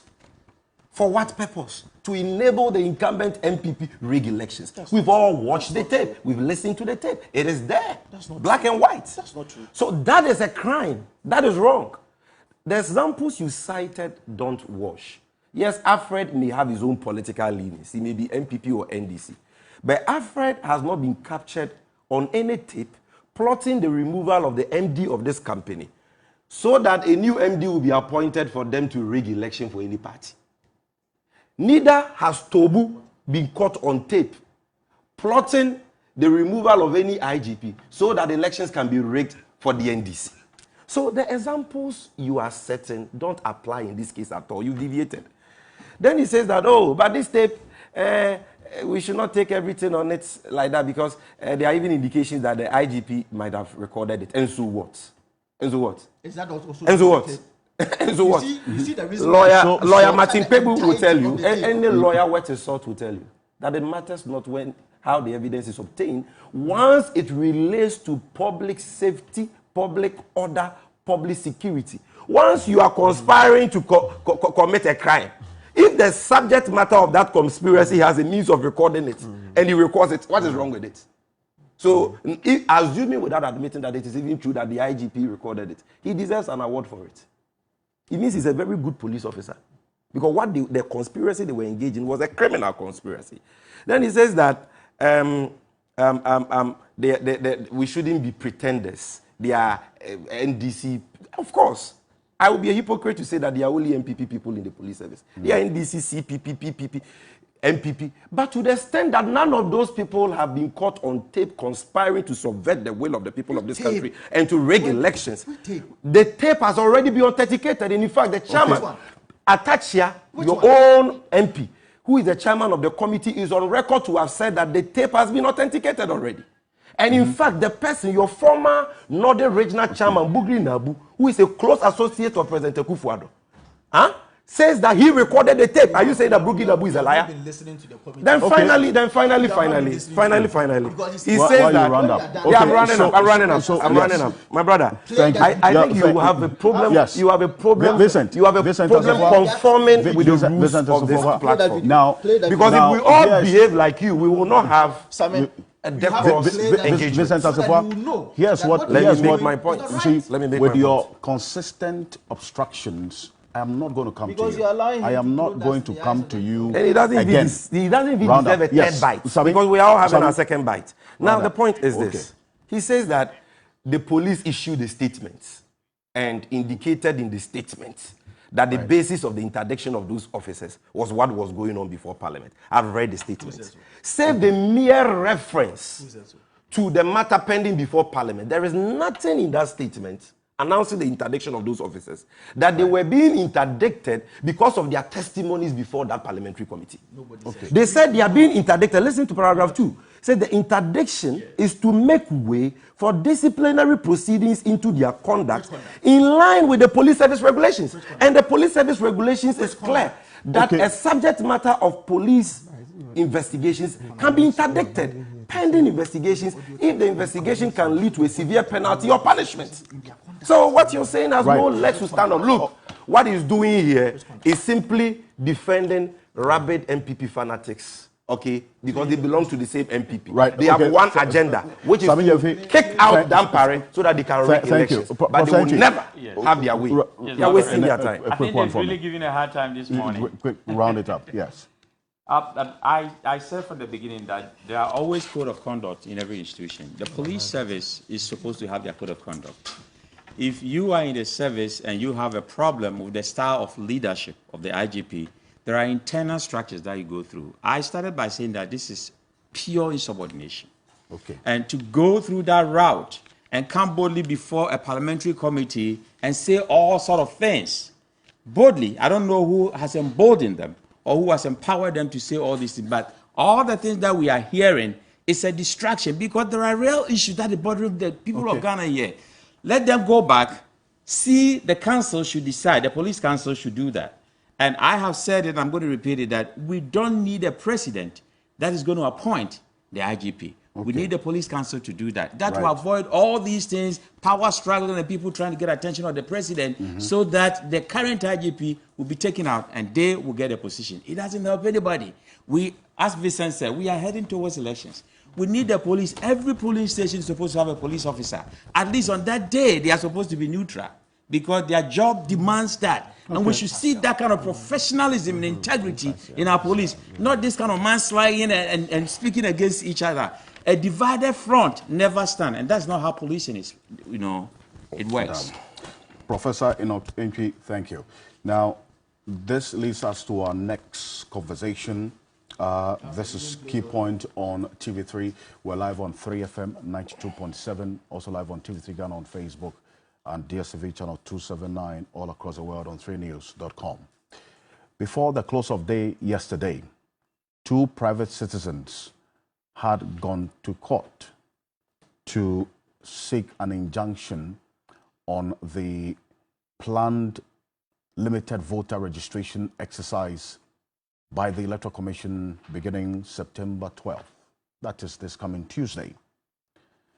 Their major concern is the inconvenience that they'll be faced with and the difficulties that they'll be faced with in going to the Electoral Commission's district offices to register, as the EC has communicated that the limited voter registration exercise will take place only at its district offices.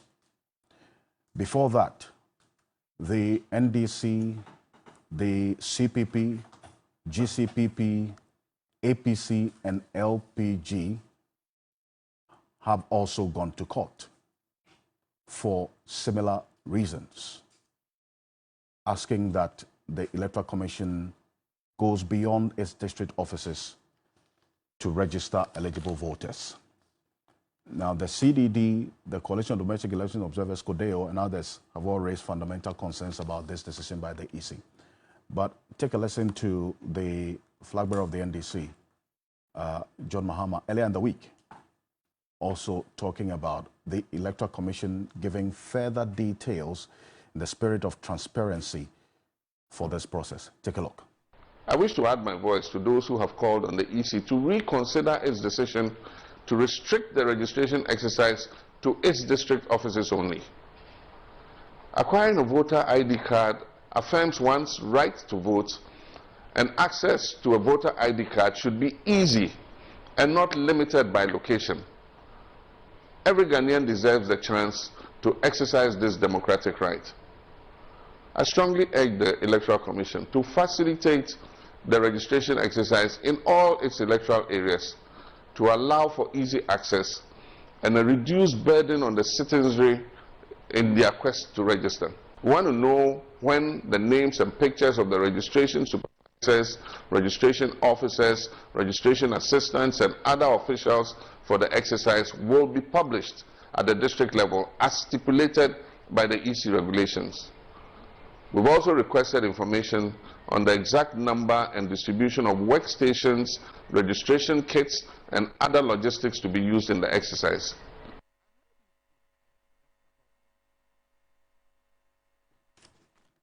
So that's quite apart from the reasons that these persons who went to court are seeking. What John Mahama is talking about is some further detail on the voter registration process, and especially the identities of the persons whom the Electoral Commission is going to engage in this. In fact, that's consistent with law and then also the provisions governing elections in this country. Let me start off with you, Lawyer Martin Kpebo, on this particular issue, because it's not just one political party or even political parties, but civil society organizations that have raised concern about the Electoral Commission's decision to limit the voter registration centers to its district offices. Now, what does the law specifically say about this limited voter registration exercise and how it has to be done? Reason why the EC's decision is problematic and would create a process that would disenfranchise other eligible voters in the process. You have the soft copy of the CI here. And I have the wrong one. Yeah, 91. Yeah, so Ocansey, let's start from the Constitution. First and foremost, the Constitution in Article 45 says that the EC shall embark on programs that would enable it to enlarge the voter registration. Okay? So the population that registers, it says that the EC shall embark on such programs. And so, once the Constitution is giving them a charge, so I'm looking at Article 45, Clause 45E. It says, the Electoral Commission shall have the following functions. The E, to undertake programs for the expansion of the registration of voters. To undertake programs for the expansion of the registration of voters, right? That's one. So they are the other ones, compile the voters register. But I'm looking at the expansion. So we are creating the context. So where the Constitution says that undertake programs for the expansion of the registration of voters, it makes sense that in a case like this, and coupled with CI 91, when you have CI, I don't have my copy here, the CI 91 says that there should be a program for what? Continuous registration. Continuous registration. And yet, we've seen that in the times past, EC has not been able to deliver on this mandate. So, naturally, once the EC is now going to do the limited voter registration, you would expect that accessibility will be key, number one, on the radar, because there's a constitutional injunction. Do programs to expand registration of voters. CR 91 says, make facilities available for continuous registration. You don't do it. So now that there's an opportunity to do it, it's only reasonable. And you see, Honorable Asifua mentioned earlier, Article 296, when you are exercising a discretion, exercise it in a fair and candid manner. Fair. So now that citizens haven't had the opportunity to register since 2020, right? And you are now going to do it. Why don't you do it at all the centers as much as possible? Yes, so that you will be adhering to the Constitution, 45E. You're expanding the voter registration. And also, you're going by CR 91 that you should do continuous registration. That's the way I see it. Anything short of that, no. And you see, it ties in with everything we've been saying every week about poverty. Poverty. People are complaining. I understand some of the district offices where the limited registration is going to take place are more than 100 kilometers away from some of the citizens. So if you have to travel more than 100 kilometers in a country where at least 11% of the citizens are poor, and when we say poor, by the World Bank standards, living on less than $1.90. So if I just convert roughly 24 Ghana cedis, less than 24 Ghana cedis, you're expecting such people to board vehicles, to go over 100 kilometers to go and register. That's illusory. So it means that this voter, the limited registration that you're going to do is illusory. It's not accessible to poor citizens. And we have complained ad nauseum that President Kufuor needs to do something about this poverty. And Mr. Ocansey, let me mention in passing that, because, as I said, for me, the way I understand it is that, look, this thing is all about poverty, poverty, poverty. Look, as part of it, you will see, I've seen this program, Agricultural Water Management Project, that they're supposed to do in the north to help citizens, be able to undertake farming activities, to be able to alleviate poverty. For 6 months, since Honorable Brian Champon took over, he hasn't implemented the project, and farmers in the north are suffering. So for me, I see it as interrelated, because every time we discuss these topics, if we don't get into poverty, then we haven't said anything. So the point I'm making is that where you have over 3 million citizens living on less than 24 Ghana cedis a day, right? And then there is even government project to alleviate their poverty, and government is not doing. Then this is a slap in the face to say that such citizens, 24 Ghana cedis, you should travel 100 kilometers. You know how much it costs to go 100 kilometers to go and register? So there's a disconnect. So the EC's program, there's a disconnect. The EC doesn't understand the dynamics, that poverty is such a huge problem. You see, because we are in Accra, and then sometimes you think, oh, even 50 Ghana you use for a snack, you just presume that every part of the country, everybody is well off. No, poverty is a huge problem. Huge problem. So EC should look at that side. You should look at it. Because of the poverty, over 3 million Ghanaians living on less than 24 Ghana cedis a day. You say the World Bank says $1.90. So this is the way I understand it. And don't forget, we read the laws together. We read all the laws together, and there's a context. So EC cannot just say, oh, it's my discretion. I will decide where to do limited registration. No. I see. So this is Article 42 that you made reference to, which is 42 and 45. Yes. This one talks about the right to vote. Yes. The fundamental right of every citizen of Ghana of 18 years of age or above, and of sound mind. Has a right to vote, and is entitled to be registered as a voter for the purposes of public elections and referenda. And no administrative process should be put in place to deny any citizen who is 18 years and above and all these qualifications from being registered to vote. Absolutely. That would be voter suppression. So the EC is deliberately engaging in voter suppression. Because 42 is clear, it's entitled, and then you look at the Supreme Court case of Tenadi versus EC. The man who went on peacekeeping, he was out of the country, came back, then they said, no. The Supreme Court was very clear. Make it accessible for him to be able to what? Register to vote. So we've had Tenadi. It's easy. Where the Supreme Court was, I think it's 98 or something like that. Well, the year doesn't matter, but it's a popular case. So the Supreme Court was very clear that 42, don't put such impediments. Don't put such impediments.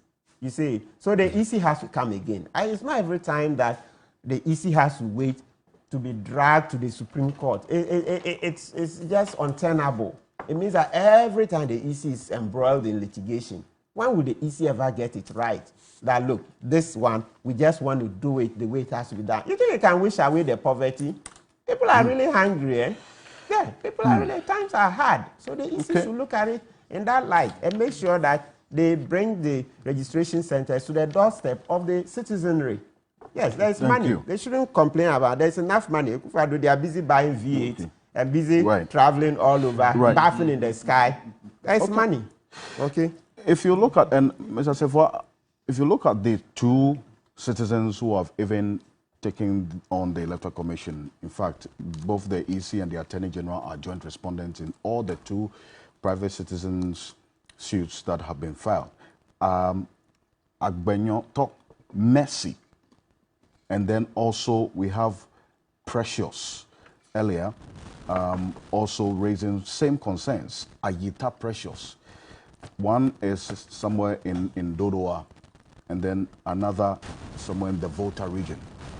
If you look at the distance, in fact, in the case of the Volta region, Agbenyo Mercy says the district office of the EC and where she is, she's around the Vli waterfalls.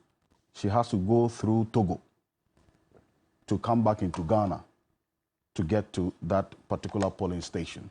If you look at areas like Shai Osudoku, constituency stretches from Dodowa all the way to Doyumo and surrounding villages. Lower Manya stretches all the way into Akuse.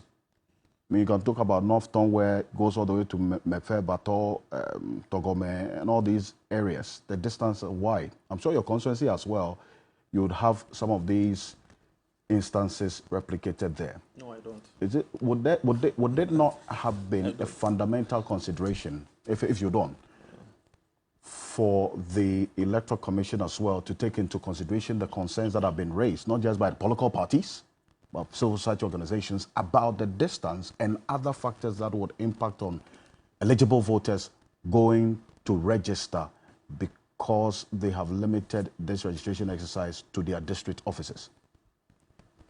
Alfred, I think in the circumstances, because there are two legs of suit, in the wisdom of the Supreme Court, normally they will consolidate both, as it happened in the NDC versus EC in 2001.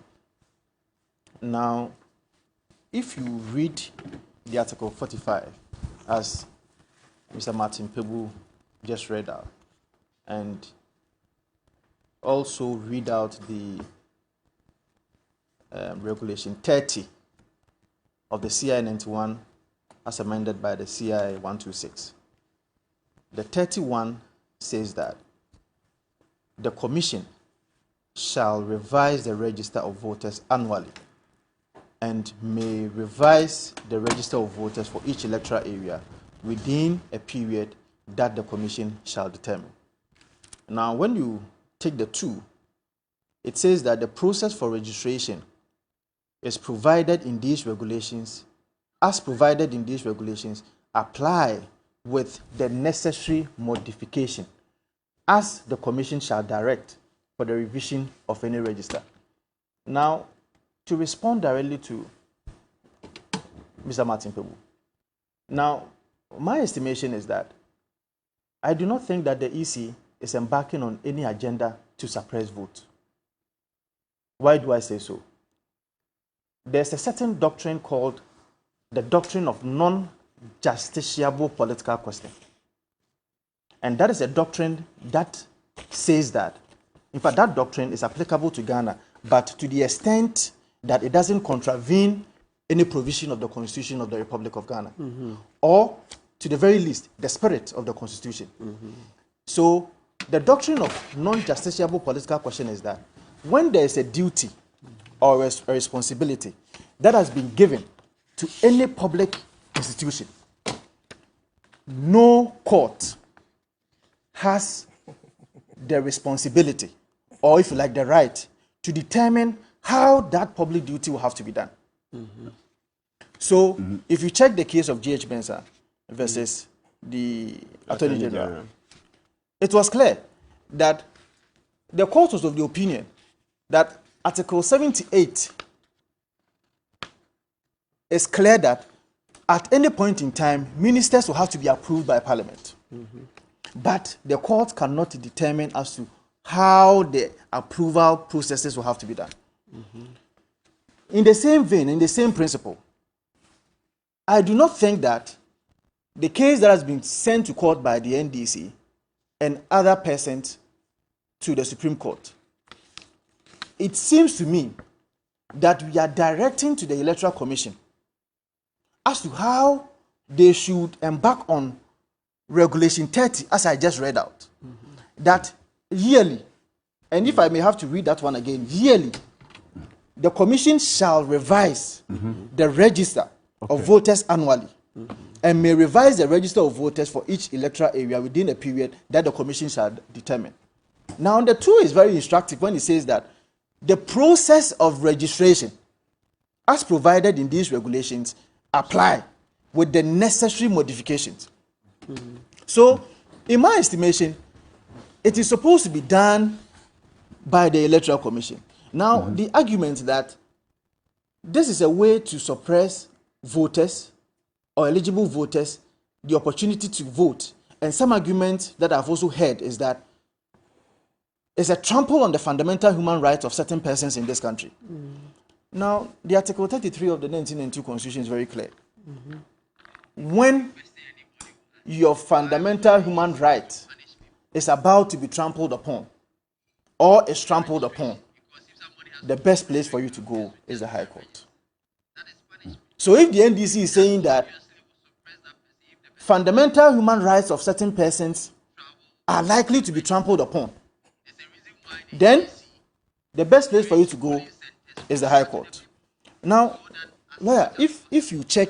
This is not limited to just the NDC. Let me just put it on Well, record. it's fine. I mean, the other persons, and of course, as I said, in the wisdom of the Supreme Court, normally in such instances, they will just consolidate the case But and even give in us the their case of the judgment. NDCs with 4 other political parties, you know that? I know. Yeah, so I just... No, it's fine, it's fine.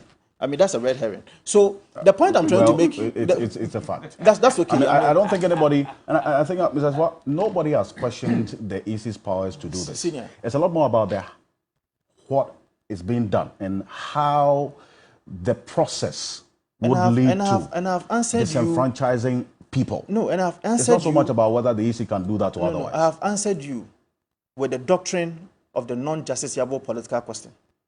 How does that specifically explain, one, the reason why the Electoral Commission in instances would create polling stations or centers closer to the people on this same principle of having people get the what basis are you saying that? to exercise their franchise? No, I agree. But I'm just asking that. No, I want to understand the basis for what you are saying.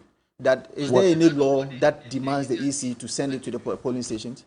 No, what do you say on what basis? Yes. So we're saying that the discretion. So you live within a population that has a high number of poor people. Yes. People who are living on less than 24 cedis a day, and you are citing a polling station more than 100 kilometers, the registration center more than 100 kilometers away. It doesn't make sense within the Constitution. There's a question of suitability as to whether the Electoral Commission is well placed and capable to do so. So that's a different question. It has to go before Parliament. There's a special, you're a parliamentarian, special budgets committee. But I'm saying that per the regulation, that is Regulation 32, it gives the responsibility. But have you quoted the one on continuous registration? I don't have that is 31. That is what I just said. The 31 says that. The emphasis, this situation is with continuous registration. You are quoting a law that does not apply to the circumstance we are dealing with now, which is the continuous registration exercise, which is in question now, which is under discussion at the moment. What we're talking about is that if you say that this exercise, for instance, has to be done yearly, that's what the law says. In 2021, it wasn't done. In 2022, it wasn't done. We're consolidating all of these 3 years into this one. there is also a backlog of a number of people who Yes. turned 18 or couldn't even register before 2020. Yes. All of that is all those people are going to take part in what is Yes. going to happen on Tuesday. And based on the numbers, Yes. the consideration that the EC is being asked to look at is the inconvenience that this creates. And I'm saying I taken agree into with you. consideration. You agree with that? But there is a question of suitability and What is the capability. suitability? Suitability is where the Electoral Commission can demonstrate that it can have electoral centers at every polling station.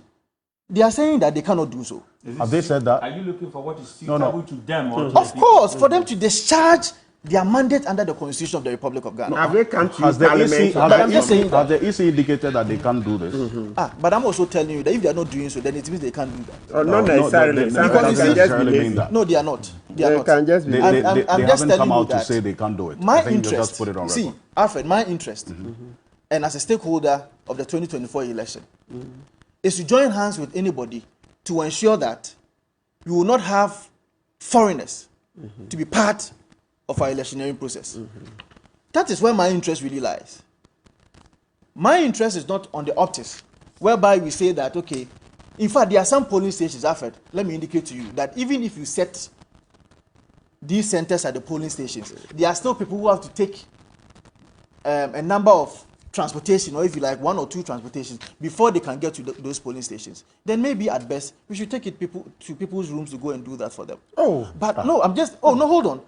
I'm just saying at best. But if that's the argument you are making, that people will have to embark on quite a number of kilometers journey before they can get there. At any point, even if it's a polling station, I'm suggesting that it is possible that people will have to still take transportation before they can get there. But my interest, Senior Lawyer Martin Pebu, my interest is what can we do as stakeholders of the 2024 elections to ensure that there are non-foreigners on our election process, or if you like the register. That is my interest. And so I am not holding brief for the Electoral Commission. No, I'm not doing that.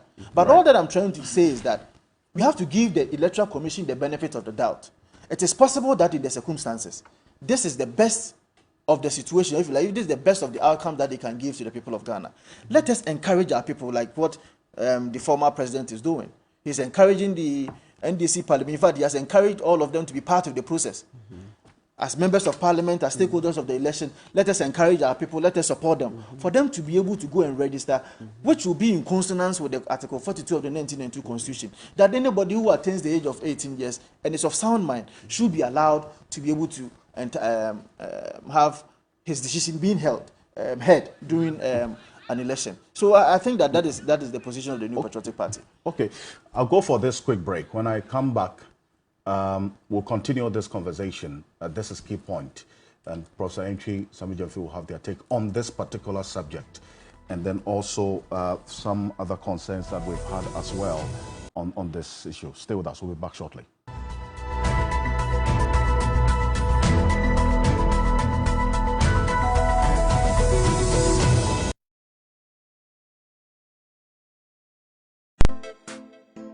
Boga Fonchina bo. Boga Fonchina ya big go. Mama Ghana. No, Mama Ghana. Who this guy do over there? They get their drum go free. Boga bo. Hey, I do this in here. Anya mi bako shot senya. Hey, big go. Hey, woman, baby, I'm cool it out. What's it? Ofa, this is Big Cola. Tasting here big. This is so refreshing. I want to be good. You've never changed in value. Oh no. Let's make the party begin. Let's go. Big Cola. Big Cola. You don't want them. They come. I don't want them. Cola. For the party. Big for your hunger. Join the big refreshing moment with Big Cola. This advert is FDA approved.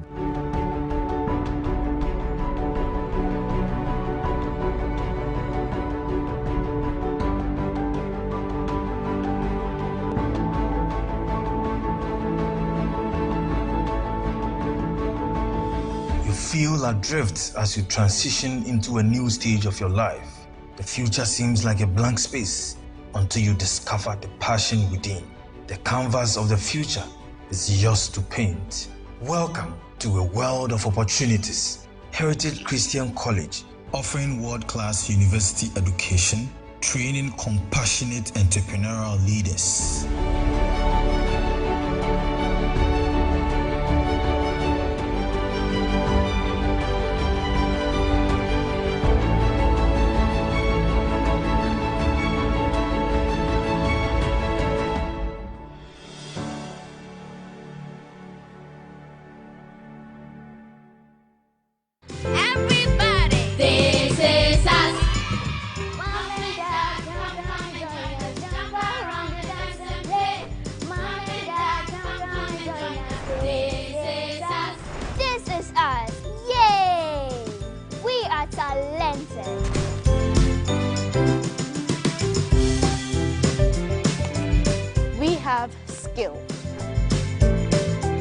We are smart. We have brought you the most exciting kids show with so much to learn. Don't miss out on the latest episodes of the Kids Arena because it promises to be fun, interactive, and educative. Kids TV has taken a whole new direction and we are excited to be part of it. Come and dance, come and join us. Jump around us three as we take you into a whole new world. Kids Arena, this is us. In the Kids Arena, yay! Kids Arena shows Saturdays at 10 a.m. on TV3. Don't miss it. It's gonna be a very, very influencing episode on Here to Win.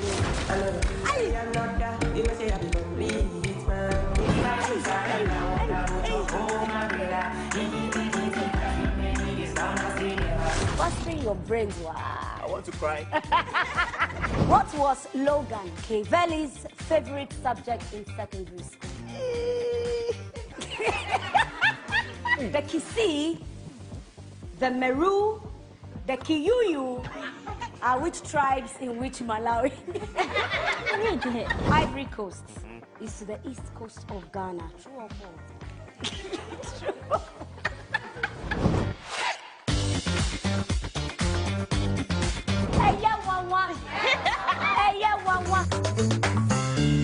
Here to Win shows Saturdays at 8 p.m. on TV3. Brought to you by Kill It Insecticide Spray. Gino Tomato Mix. She got tongues wagging with her explicit sex education show, but for her, she said it was not a way to encourage any form of promiscuity. Love making is like you're hungry, you want something to eat. Care. No, Bella, allow me to speak. Doc, because listen, when you're not married, don't do it. It doesn't kill. In fact, she was focused on married couples, helping them to better enjoy their intimacy. Of course, the system has become so polarized, but are we churning out more quality than quantity or more quantity than quality? More quantity than quality. That's a problem. Yeah, people are doing stuff, but I feel like because everybody in Ghana can just, watch YouTube and say, oh, I'm a makeup artist, but it's always good to seek professional education. Oh, fire around, fire around. Hey, Why? Police Aba, Akonti. Who sang this one? I forgot to know. Me too, I forgot to know. My name is Akuma Mama Zimbi, and I'm here with my sister, Black Cherry GH. And who's? We are the guests on the Day Show. Keep watching. And that's it. See you on Sunday. The Day Show, Sundays at 3 p.m. on TV3. This program is sponsored by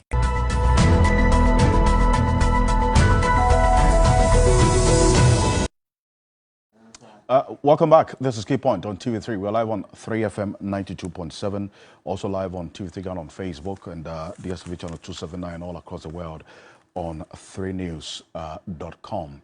Now, this is what the provision of Article 45 of the 1992 Constitution states. And Lamat, this is what you make reference to earlier, the functions of the Electoral Commission. Yes. Apart from comparing, they should also expand. So I'm interested. Let's go to the next. I think there's the E. and then the E says to conduct and supervise all public elections referenda. E, as highlighted in the red, to undertake programs for the expansion of the registration of the voters. Excellent. Goes on and to perform such other functions as may be prescribed by law. That's the emphasis that you put on this the E, expand. So how are you expanding? So Council, you said it right. Since 2020, you didn't do in 2021, 2022, 2023. So if you get the opportunity, just do it well. I don't know. Is it money? Okay. No, I don't think it's money. They are just being lazy. Okay. So Jeffy, so this one here says that, Alfred, good morning. In Kwanta South, the district capital is in Kwanta. Breweniase is about 47 kilometers to the capital, and I cannot afford that process of registration. All these must also be taken into consideration. Yes. Mr. Council, I've never said that. I have relations in Breweniase. I see. Okay. Yeah. What kind of relations is that? Okay, let's stay on the path. Let's stay on the path. Thank you. Alfred, the matter we are discussing is a very serious matter because it borders on the right to vote, which is an inalienable right. It is a non-negotiable right. The supreme law of the land at Article 42 of the Constitution, which you have already read, guarantees the right of every citizen 18 years and above to vote. And it says that every Ghanaian who is 18 years and above and of a sound mind is entitled to be registered as a voter and to vote in public elections. The operative phrase here is entitled to be registered. So you cannot, as an electoral management body, be taking decisions that has the potential to deprive citizens of their right to be registered as voters. This is the seriousness of the matter we are discussing here. We are in court not because we are against voter registration or the limited registration announced by the EC and scheduled for the 12th of September this year. We are in court with other political parties because the EC has decided to restrict the upcoming limited registration exercise to only 265 centers. And these centers are their 265 district offices in the 265 districts of Ghana. They say now it's 267. Okay. So what the EC is saying is that for the whole Ghana made up of 16 regions, the whole country made up of 275 constituencies, with an eligible voter registrant population of over 3 million, can only register in only 265 or 67 centers. That is what they are saying. And we are saying we are vehemently opposed to this unreasonable, unconscionable decision because it will disenfranchise hundreds and thousands of eligible voters. And that is why we are in court. And thank you for correcting Vincent. It is not only the NDC which is in court, and that is instructive and material. Because in times past, people have sought to create the impression that NDC for you, we always find faults with the Electoral Commission. We don't like the EC. That is why we are always at their truth. But today, allies of the EC, and to some extent, and the MPP, like the LPG of Kufia Palu, you have political parties that have been in existence for a long time, like the conventional People's Party, the CPP. You have Hassan Ayarige's APC. You have the GCPP, all joining the NDC to the Supreme Court, that we have had enough of the belligerence of the Jim Mensah Bosmanasare-led Electoral Commission. They are not interested in protecting the right to vote of citizens. And so we are going to court. And that is instructive. You see, the question of non-justiciability that my brother Vincent raised doesn't come in at all. I don't know why he imported that doctrine, that legal doctrine into this conversation. Because we are not talking about the sovereignty of a state or powers given a constitutional body which borders on discretion. You understand? Mm-hmm. Even if you are talking about discretion, there is Article 296 that governs the exercise of discretion.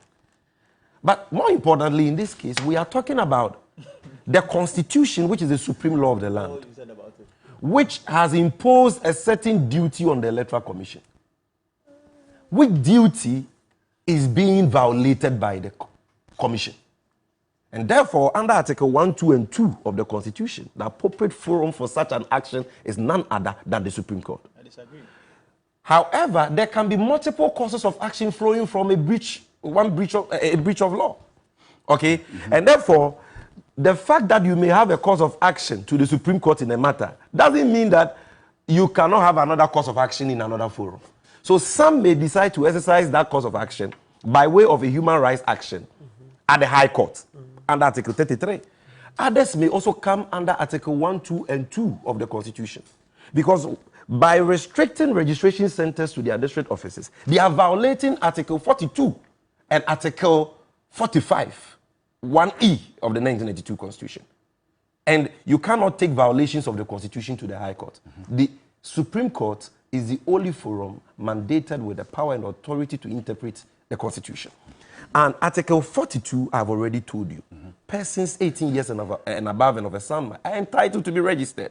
And 45.1e, as lawyer Martin Pebu has alluded to, says that the EC shall undertake programs to expand voter registration. What they have done is that they are constricting access to voter registration. And to that extent, they are violating the Constitution. The right forum is the Supreme Court. Now, aside this, Article 45, this time around not the E, but the A, enjoins the Electoral Commission to compile the register and to revise same as may be determined by law. Yes. So 45A says the Electoral Commission shall have the following functions. A, to compile the register of voters and revise it at such periods as shall be determined by law. You understand? Now, what is the law in Ghana that governs voter registration? It is called CI 91. And that law provides for where registration of voters should be done. The EC, in restricting registration centers to their district offices, are violating that law. And I'll read that law to you. CI 91. CI 91. Let's go to Regulation 2, Sub-Regulation 2B of CI 91. This is, you don't have to be a lawyer to understand this. It is common sense. It says, the commission, in designating a place as a registration center, the commission shall take into consideration, listen, the operative word here is shall. It is mandatory, compulsory. It is not optional. It is not permissive. The commission shall take into consideration, A, the suitability of the place for use as a polling station on election day. Question. Have we ever in this country used EC district offices as polling stations on election day? You should use the polling station then. That's suitable. Listen. Use the polling station. It says the suitability of the place for use as polling stations on election day. We've never used EC district offices because they are not suitable for that. And we are never going to use EC district offices as polling stations. Polling stations are demarcated within communities where people live. You understand? So straight away, they have violated Regulation 2.2a of their own law which governs registration. Then look at the B. In designating a place as a registration center, the commission shall take into consideration the accessibility of the place to prospective applicants for registration. That is precisely the point lawyer Martin Pebu is making. If you restrict the registration center to your district office, which is about 40 kilometers, 50 kilometers, 100 kilometers from prospective registrants, Some of whom cannot afford 1 square meal a day because of your reckless mismanagement of the economy. People who don't have jobs, you want them to cough up 100 cedis, 200 cedis? I know somebody who lives in Boko and he says, to go to the district center, I have to spend 150 cedis on transport fare.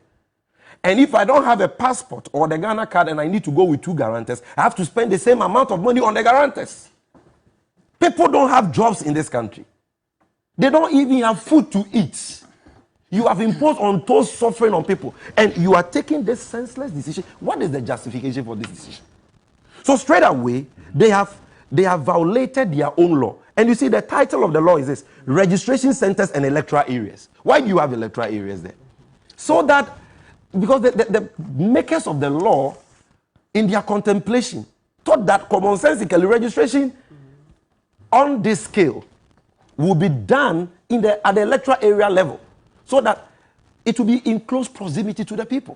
That is what we did under Farijan. That is what we did under Charlotte Osei. That is what we have even done under Jean Mensa since she took office. Why must it be different now?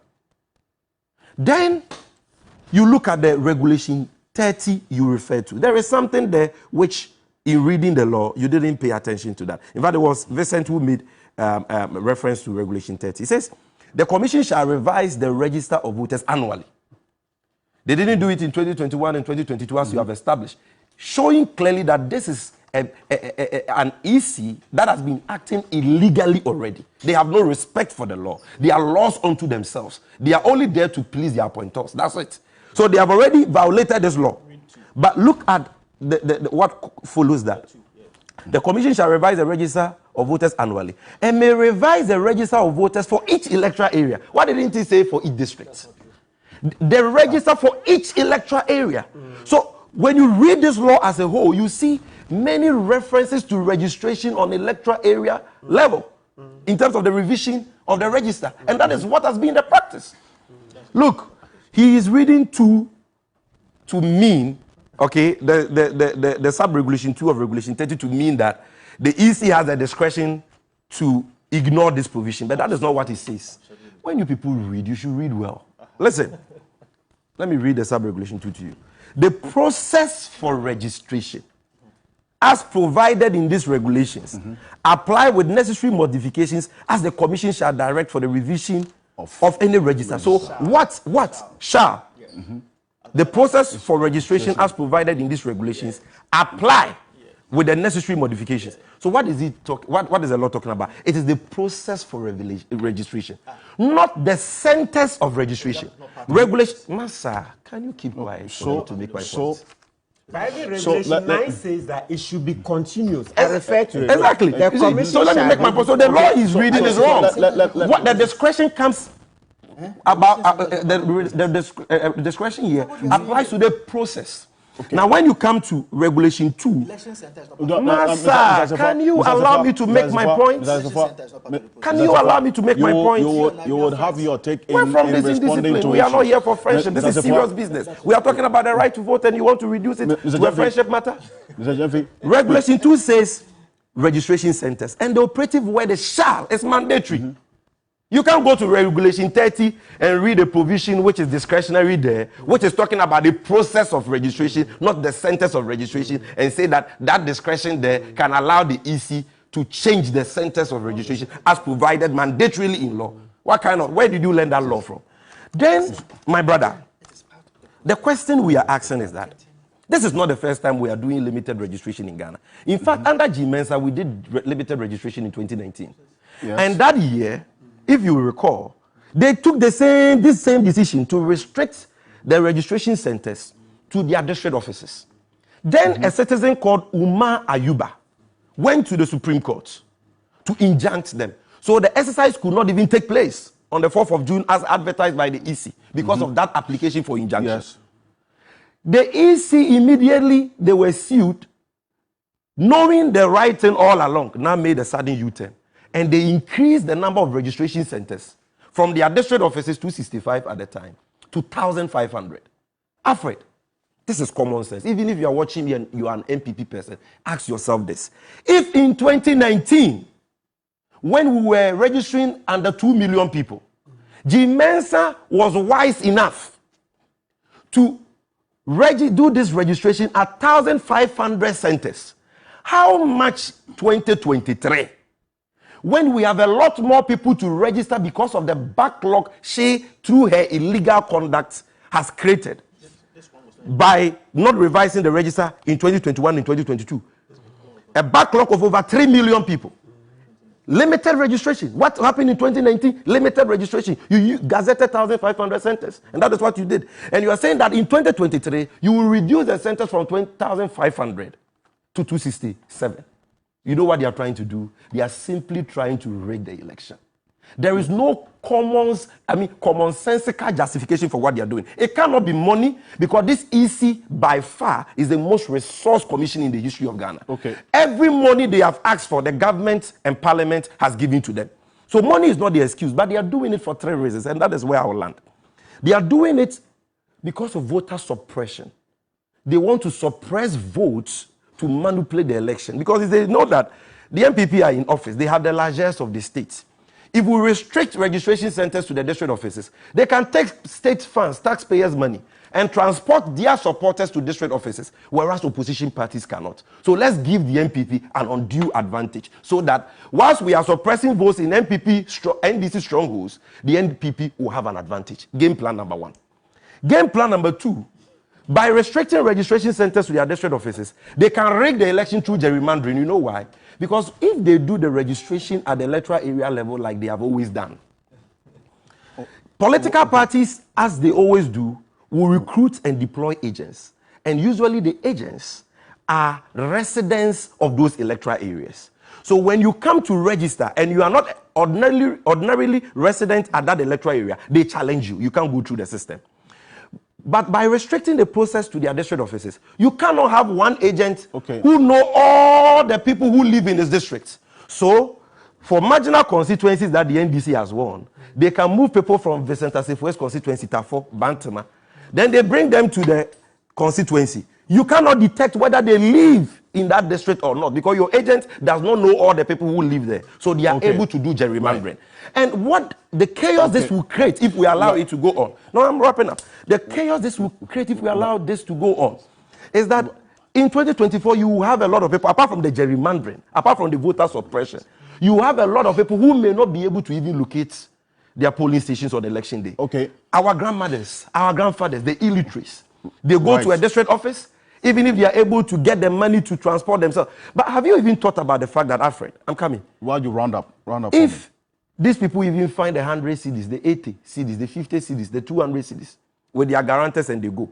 Children, 18-year-old, 19-year-old, I wonder whether their parents will even follow them there. And they get to the district capital, join long queues, and it doesn't get to their turn. They don't get the opportunity to do it.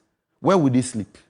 How would they even come back and come again? You see, the only people defending this, Kodio has condemned it, Care Ghana has condemned it, all observers, all stakeholders, all political parties, except Vincent Asif West MPP. You know why?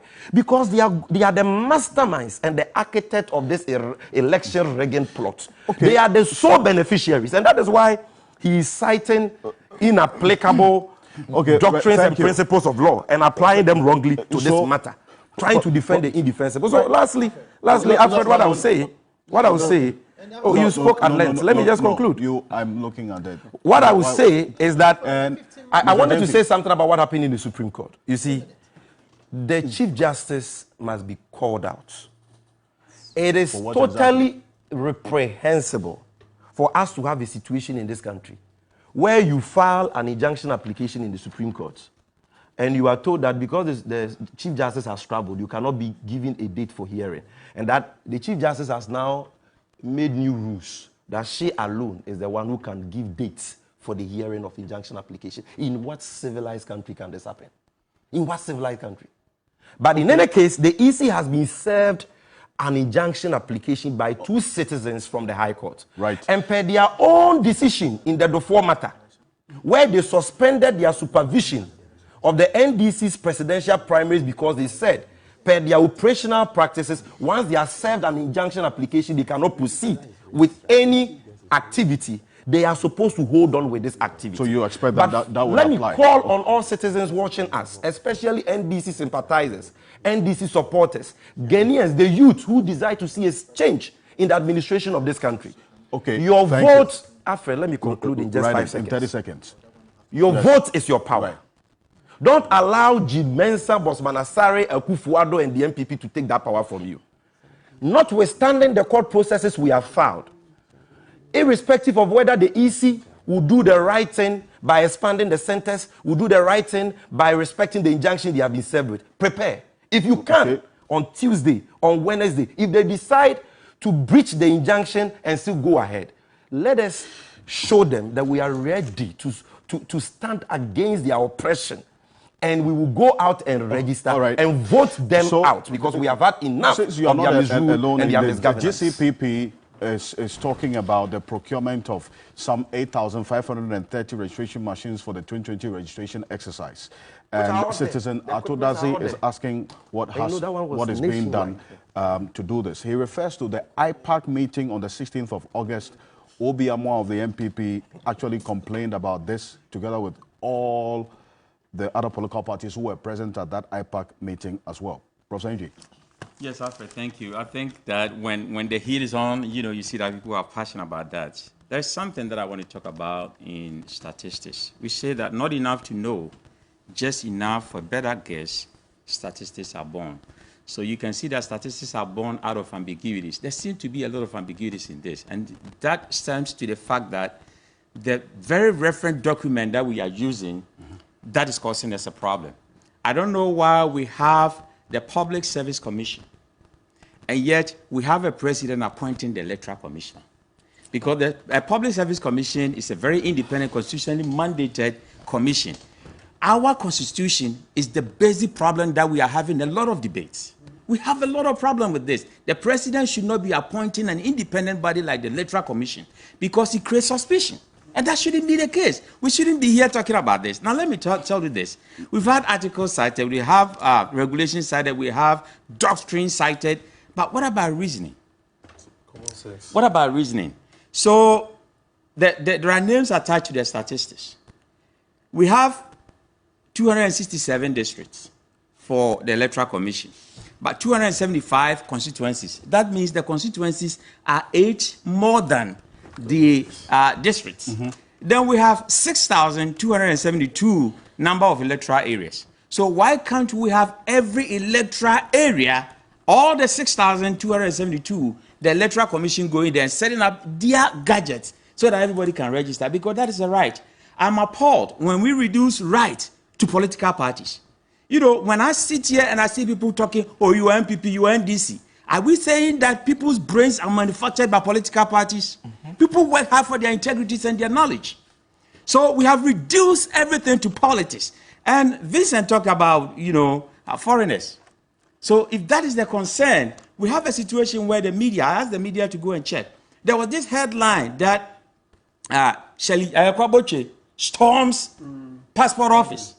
Big headlines. And those working at the passport office who are supposed to vet people to know whether they are foreigners or not, and they cannot get a Ghana card, they are all home now. So nobody is vetting. Nobody is vetting. So we have these foreigners that we are scared of still going through the process, because in Ghana, it is the Foreign Affairs Commission that issues passports.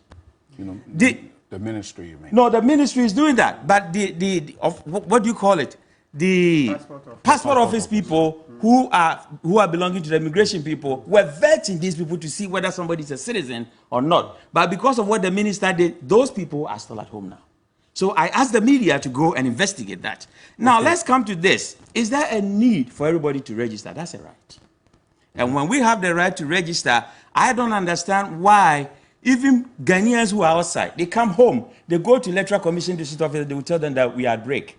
So when there's no election, they are all at break, and they are being paid every month. Why are we wasting public money like that? So we are paying them. They are doing nothing until it gets to limited voter registration. They give us 3 weeks, and people who are outside cannot even come in to vote.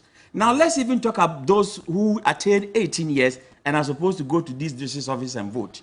Look, somebody told me that his chop money to the wife is 10 cedis a day. So he was talking about 24 cedis.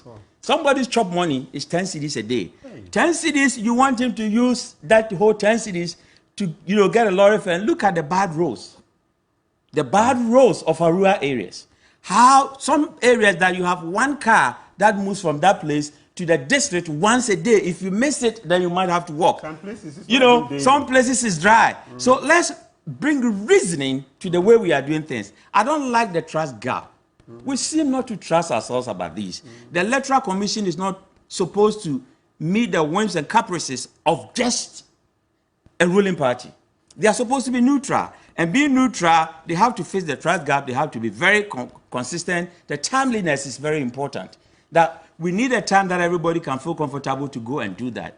And I'm saying that we cannot continue to do the same thing and expect a different results. Else we'll keep on talking and talking. Their offices should be open throughout the year so that people can go and register. This wouldn't have happened every time because we have employed people there who are being paid, but they are doing nothing until we get to election time. Even the annual one, even the annual one is not that. So we have 3 years. We have 3 years that this has not been done. So the expansion is important. I think that this should not be politicized.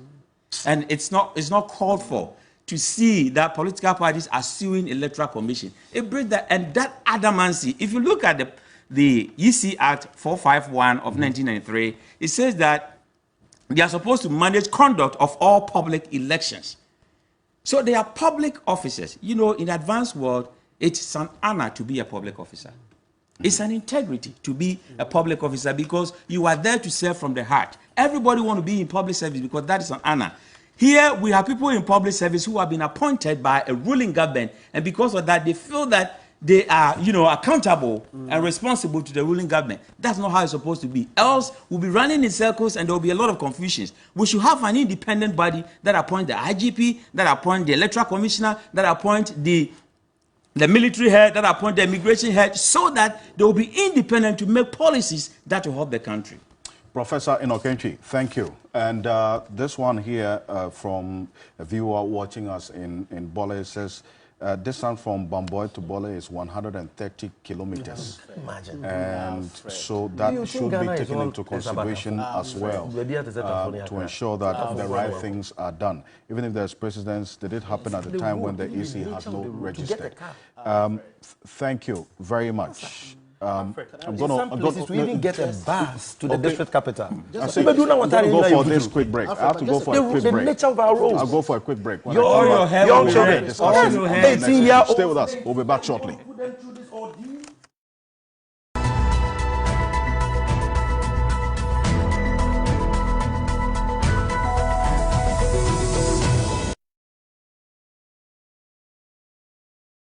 Out of the week. Place bets and hit the jackpot. Log into the OneXBet account. Click on the Take Part button, place bet, and take part in the jackpot draw. Give your luck a chance. Use promo code to get a bonus on your first deposit. This advertisement has been vetted and approved by the Gaming Commission of Ghana. Bet responsibly, not for persons below 18 years. Gambling can be addictive. Thomas present Caught in the Middle, a stand-up comedy special by Okukobioko. Come experience a night of relentless laughter and music. I was passing in front of my neighbor's house. I heard my neighbor, he was praying. He said, I eat the blood. I drink the blood. I satisfy myself with the blood. I say, my brother, calm down, no, before you give Jesus anemia. Performing comedians are Obi Amponsa Harara from Nigeria, Clemento Suarez, Shegala Bobo, Chemical, TK and Putogo. Venues at the National Theatre. Date Saturday, 16 September 2023. Time is 7 p.m. sharp. Rate 150 Ghana cedis for standard and 250 Ghana cedis for VIP. Dial *447 *2317# to purchase your ticket on all networks. Sponsored by Media Partners. Okukobioko. Caught in the Middle. You go laugh till you choke. When it comes to the world of sports, what does complete mean to you? When my team scores at the end of a 30-plus passing sequence, just like Pep Guardiola style. When someone beats the buzzer with a shot from the logo, like Steph Curry. Dominating opponents and punching my waist to a knockout like Africa's greatest boxer, Azuma Nelson. running so fast that can afford to celebrate midway through a 100-meter race and smash the world record like Usain Bolt. Hold up. What makes all of these sports complete is the screen. This is where you get access to all the extensive highlights, analysis, and insights. So do join us every Sunday at 6 p.m. live on 3FM 92.7 as we serve you the best sports buffet and most satisfying in the sports world. The 3 sports team will come together to review, preview, and analyze the latest in the sports world here on Sports Ultras.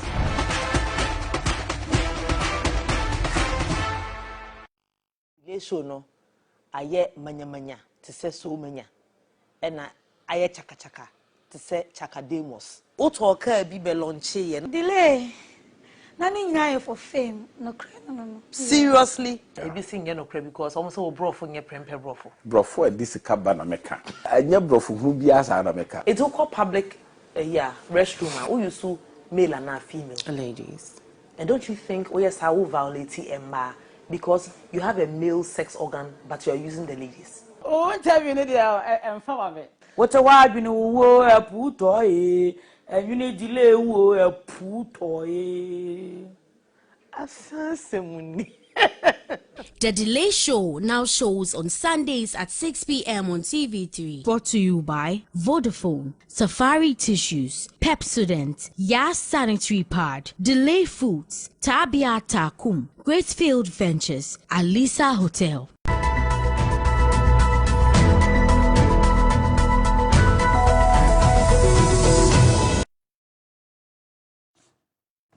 Welcome back to Key Point on TV3. We're live on TV3 Ghana on Facebook, also on 3FM 92.7. I take notice of all your messages and thank you very much for sharing your thoughts with us.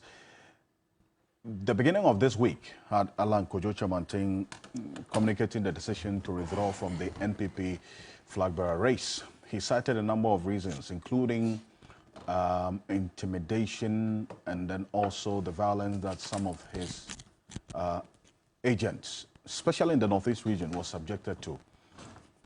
And these are the reasons, as you see on the screen: inducement, violence, a superdelegates conference strategically and tactically skewed in favor of one particular aspirant, pronouncement by leading members, also lending credence to this earlier point he makes about this being skewed in favor of a particular candidate as well.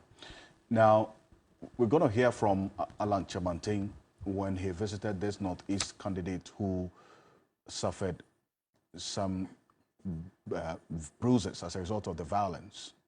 One eye closed. Take a look. On Saturday was an act of total indiscipline and indecent behavior. How do we, as a decent party, going into an election, particularly at the level of superdelegates, superintend such behavior?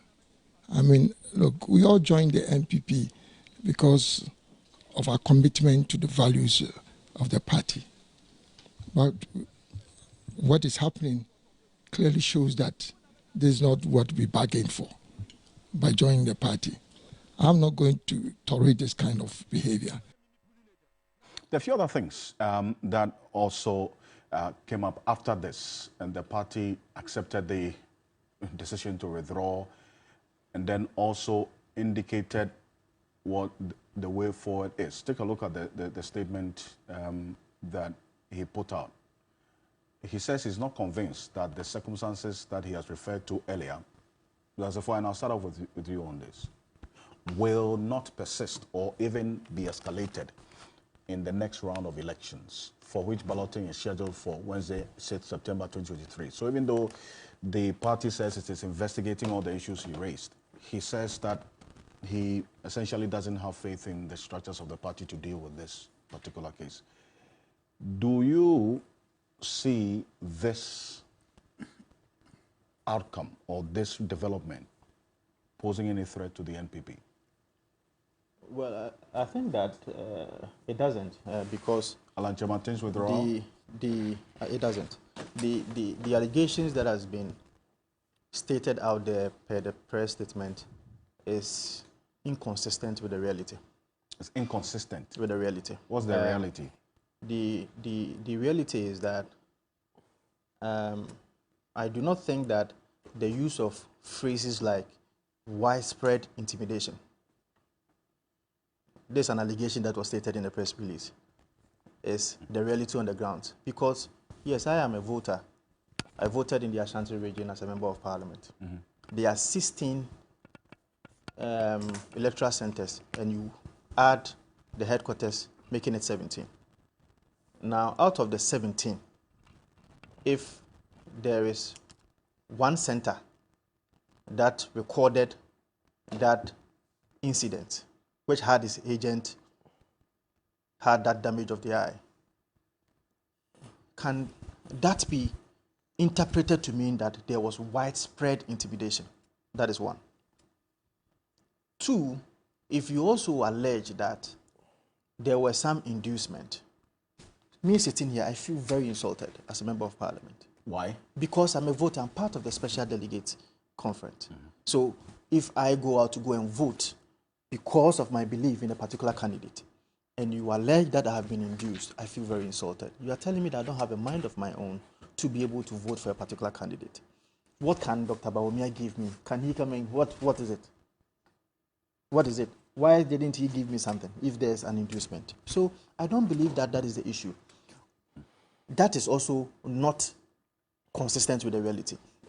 Now again, another issue that is also inconsistent with the reality is that if you say that the election was skewed strategically, tactically, to favor a particular candidate, that is also not the reality, because the constitution of the New Patriotic Party is crystal clear as to the membership of who becomes a delegate or who is entitled to vote as a delegate.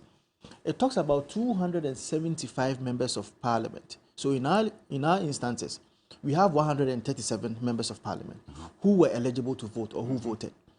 We also have 272 regional executives who were entitled to vote. We also have constituency chairmen, 275 of these constituency chairmen.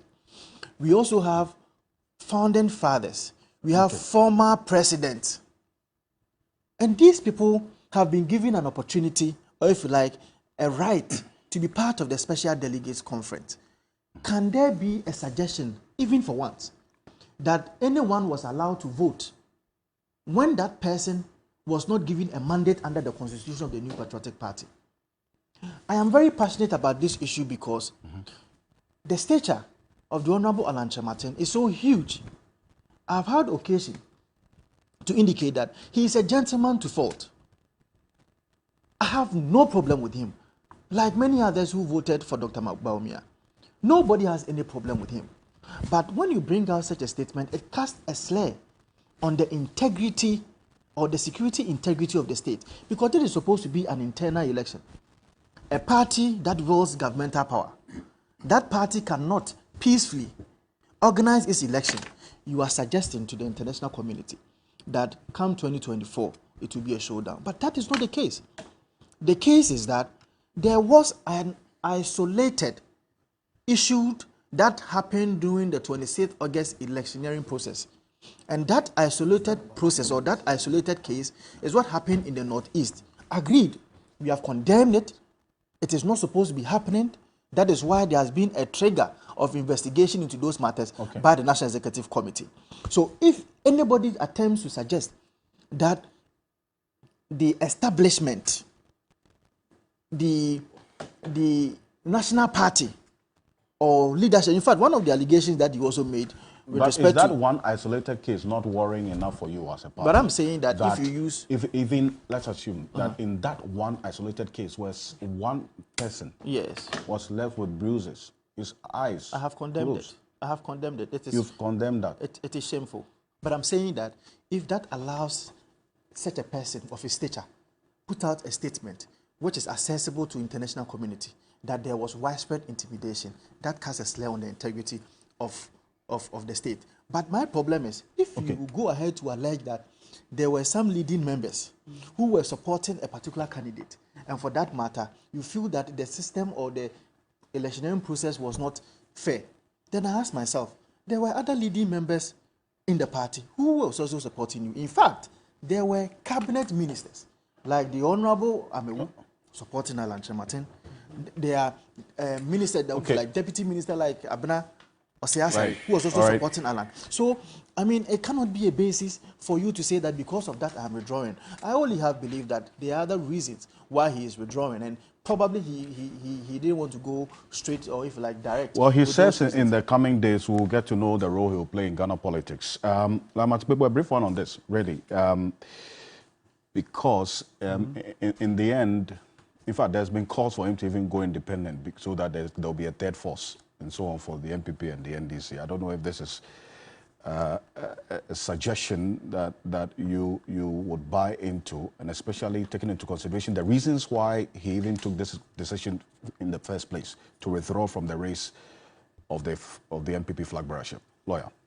Okay, so my first comment is that Alan's performance really,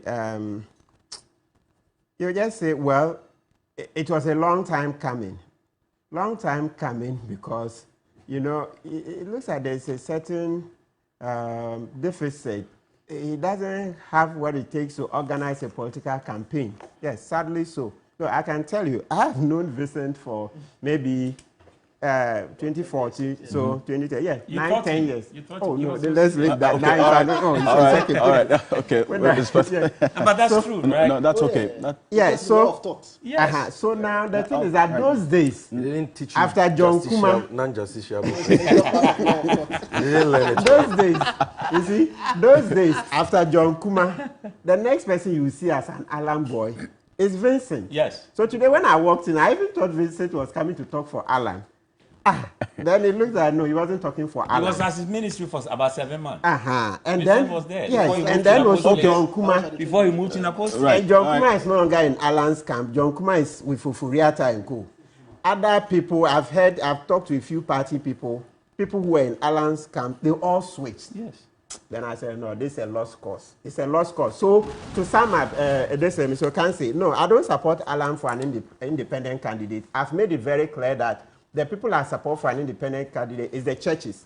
Let the churches come together. The Catholic Church, the Pentecostals, the Charismatics, all of them, Chief Imam and his people, they should come together and give us a candidate to rival Sami Jemfi's NDC and then what do you call it, Baumia in the MPP.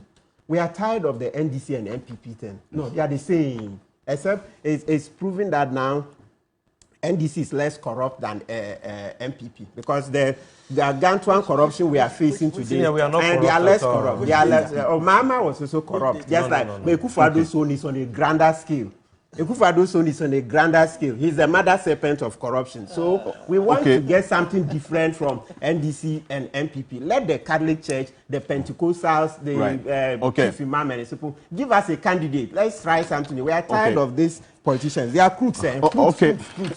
Dr. Sasante, let me bring you quickly on this. This independent candidate proposal that Alan should consider. Well, he hasn't given any indication of that, but it says in the coming weeks we'll get to know what he will do. Would he have any gravitas if he goes on that path?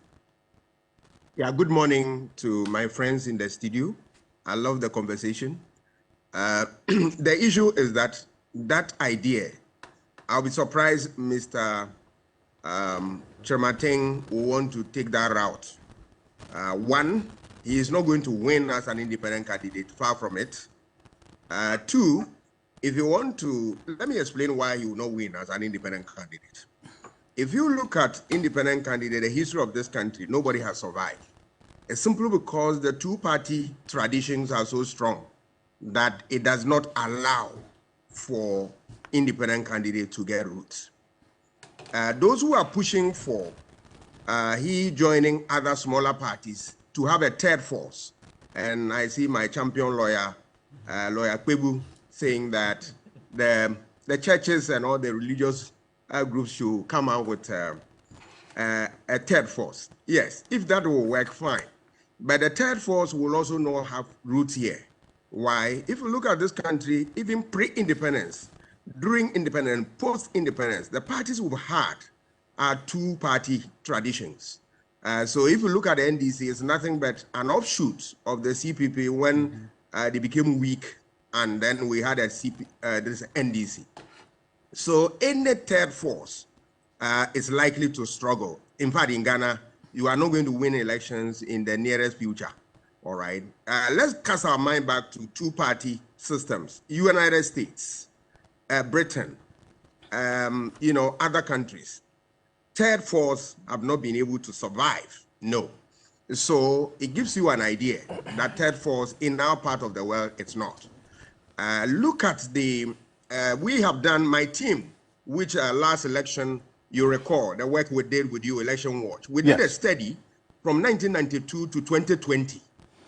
And research shows that all the small parties, their performance put together, do not go beyond 4%. Yes. And you are talking about a president where you need to cross the thresholds of 50, votes were more than that. beyond 50%. So it is actually an impossible adventure.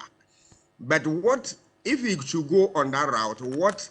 Then my understanding is that he's going to rock the boat of the NPP, which, remember, he's a force to reckon with within the party. So he will pull some people along. And remember, you need just one vote to move you from a candidate to become a president. So even if he's going to get 100 or 200 votes, it's going to cost the NPP seriously. Right. And let's cast our mind back to 2000 when Reform Party came up as a protest against NDC, where NDC lost marginally. One of the factors was the reform. Reform was able to pull a number of votes. And that, if you look at those people, they were nothing but NDC people. So if you put all their votes together, NDC would have carried the day. But things turn differently. So this is what I see. Right. He can go on that route if you want to undermine the fortunes of MPP. That's one. Or he would like to stay and convince himself that he will win. That one, it is a mission of suicide mission. He won't win. All right. All right. So these are the things that are there. Fantastic. Thank you, Dr. Sasante. Samyevi, go on this. My brother, the resignation, or if you like, withdrawal by Mr. Alan Kyerematen from the NPP's ongoing presidential primaries is understandable. For me, I think that we should credit the man with some intelligence. This is a very experienced politician, somebody who was very instrumental in the formation of the NPP as a political party. He has paid his dues to that political party. He has read the situation, and he has come to the conclusion that he cannot survive the rigged system that is currently being implemented. The entire NPP presidential primaries has been rigged for the establishment candidate, Alhaji Bawumia. I mean, and you have to be an amateur in politics not to see this. In fact, it should be clear even to the uninitiated that this is a rigged system. The general secretary, the national chairman, national officers, regional officers, constituency officers who are referees in the election are all actively working to get Bawumia elected at all cost, because President Akufo-Addo, who currently controls the NPP, needs a puppet who can protect him and his family and friends after he leaves office in 2024. And they can't get that puppet in Kennedy, Japan. Certainly, Alan Kyerematen cannot be that puppet. So the poodle, the stooge they have now is Alhaji Bawumia. And therefore, they are determined to do everything possible. There is no way Alan Kyerematen could have survived the violence, the excessive inducement. When you were talking, I was quiet. Listen, there are rules for this program. Yes. What about that word don't you understand? Who doesn't know that Bawumia is Akufo-Addo's stooge? Who doesn't know? Let me make my point. Look. So how do I wrap up on my point? You just gave me the opportunity. I just started my submission, so don't tell me to wrap up. Mr. Master, it is not for nothing that you bear the title honorable. No, but so behave honorably on this platform. Please. Let us. The program has rules. Comport yourself and let's proceed. Now admit you into it if I want to. So please, let's, Mr. Sefwa, let's. Sami, just round up. Okay. We are not here to make you happy. You see, Alfred, look at what happened. In this modern day, more than 3 decades of multi-party democracy, you have the ruling party embarking on a family affair, an exercise to elect a leader. And the whole thing has been turned into a war movie. Look at what they are doing to their own. Beating people up, slapping people with blood gushing out of people's faces. And you are here underestimating it. It's only one event, one incident, 2 incidents. If you were slapped, what are your ball when is that what you would have said? Okay. You see, let me make my point. I beg round you. up for me. How do I round up? You don't want me to talk? Round up. Okay, I'll wrap up in 1 minute. So the violence was too much. The MPP today has become synonymous with violence. The MPP today has become an institution of violence. Every electoral process they are involved in turn out violently. And that is why my advice to the young people watching us is that, look, even the old men like Alan are running away. The MPP is not the party for you. But finally, what they are engaging is a marathon to nowhere. It's a race to the bottom. Because no matter who they elect, even if they elect the establishment candidate Bawumia, he is still going to lose because he has been a spectacular failure, having supervised the worst ever economic performance in our history. Today is the butt of all jokes in town. Nobody takes him seriously. So they should stop killing themselves. This is just a democratic exercise within your own party. Thank you. See yourselves as brothers. Learn from the NDC. When we elected President Mahama a few weeks ago, we didn't hurt anybody. Nobody was slapped. Thank you. Professor Ocansey.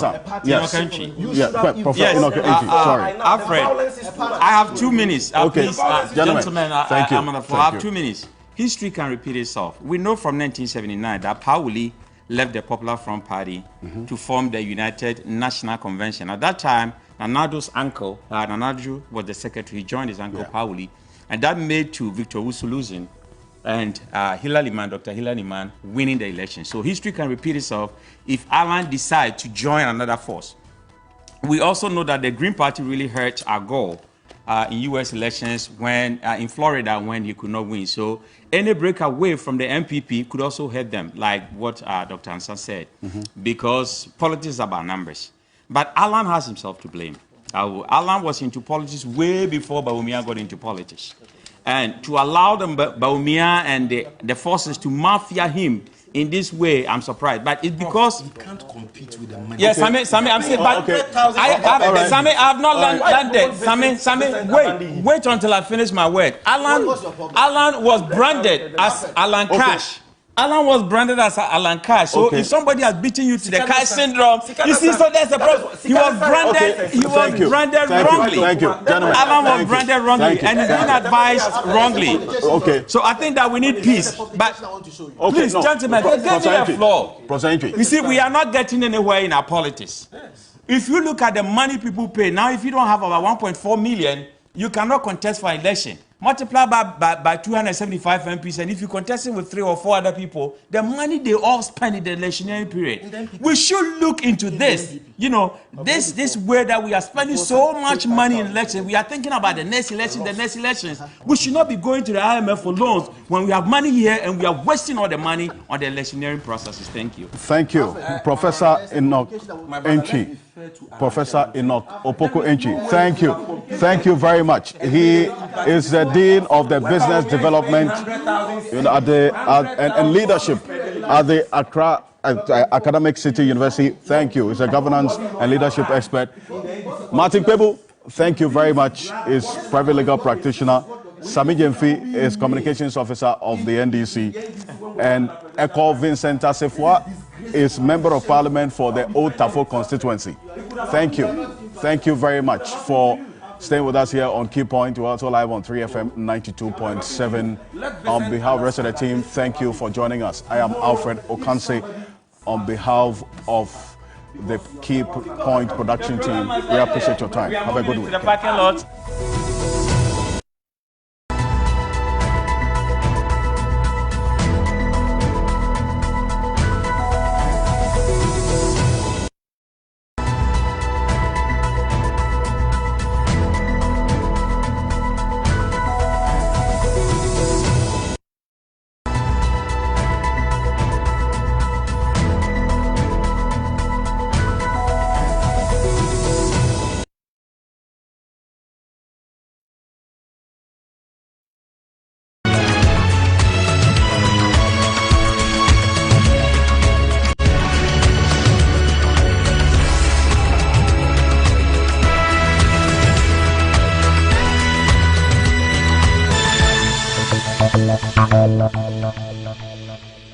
This program is rated U. It contains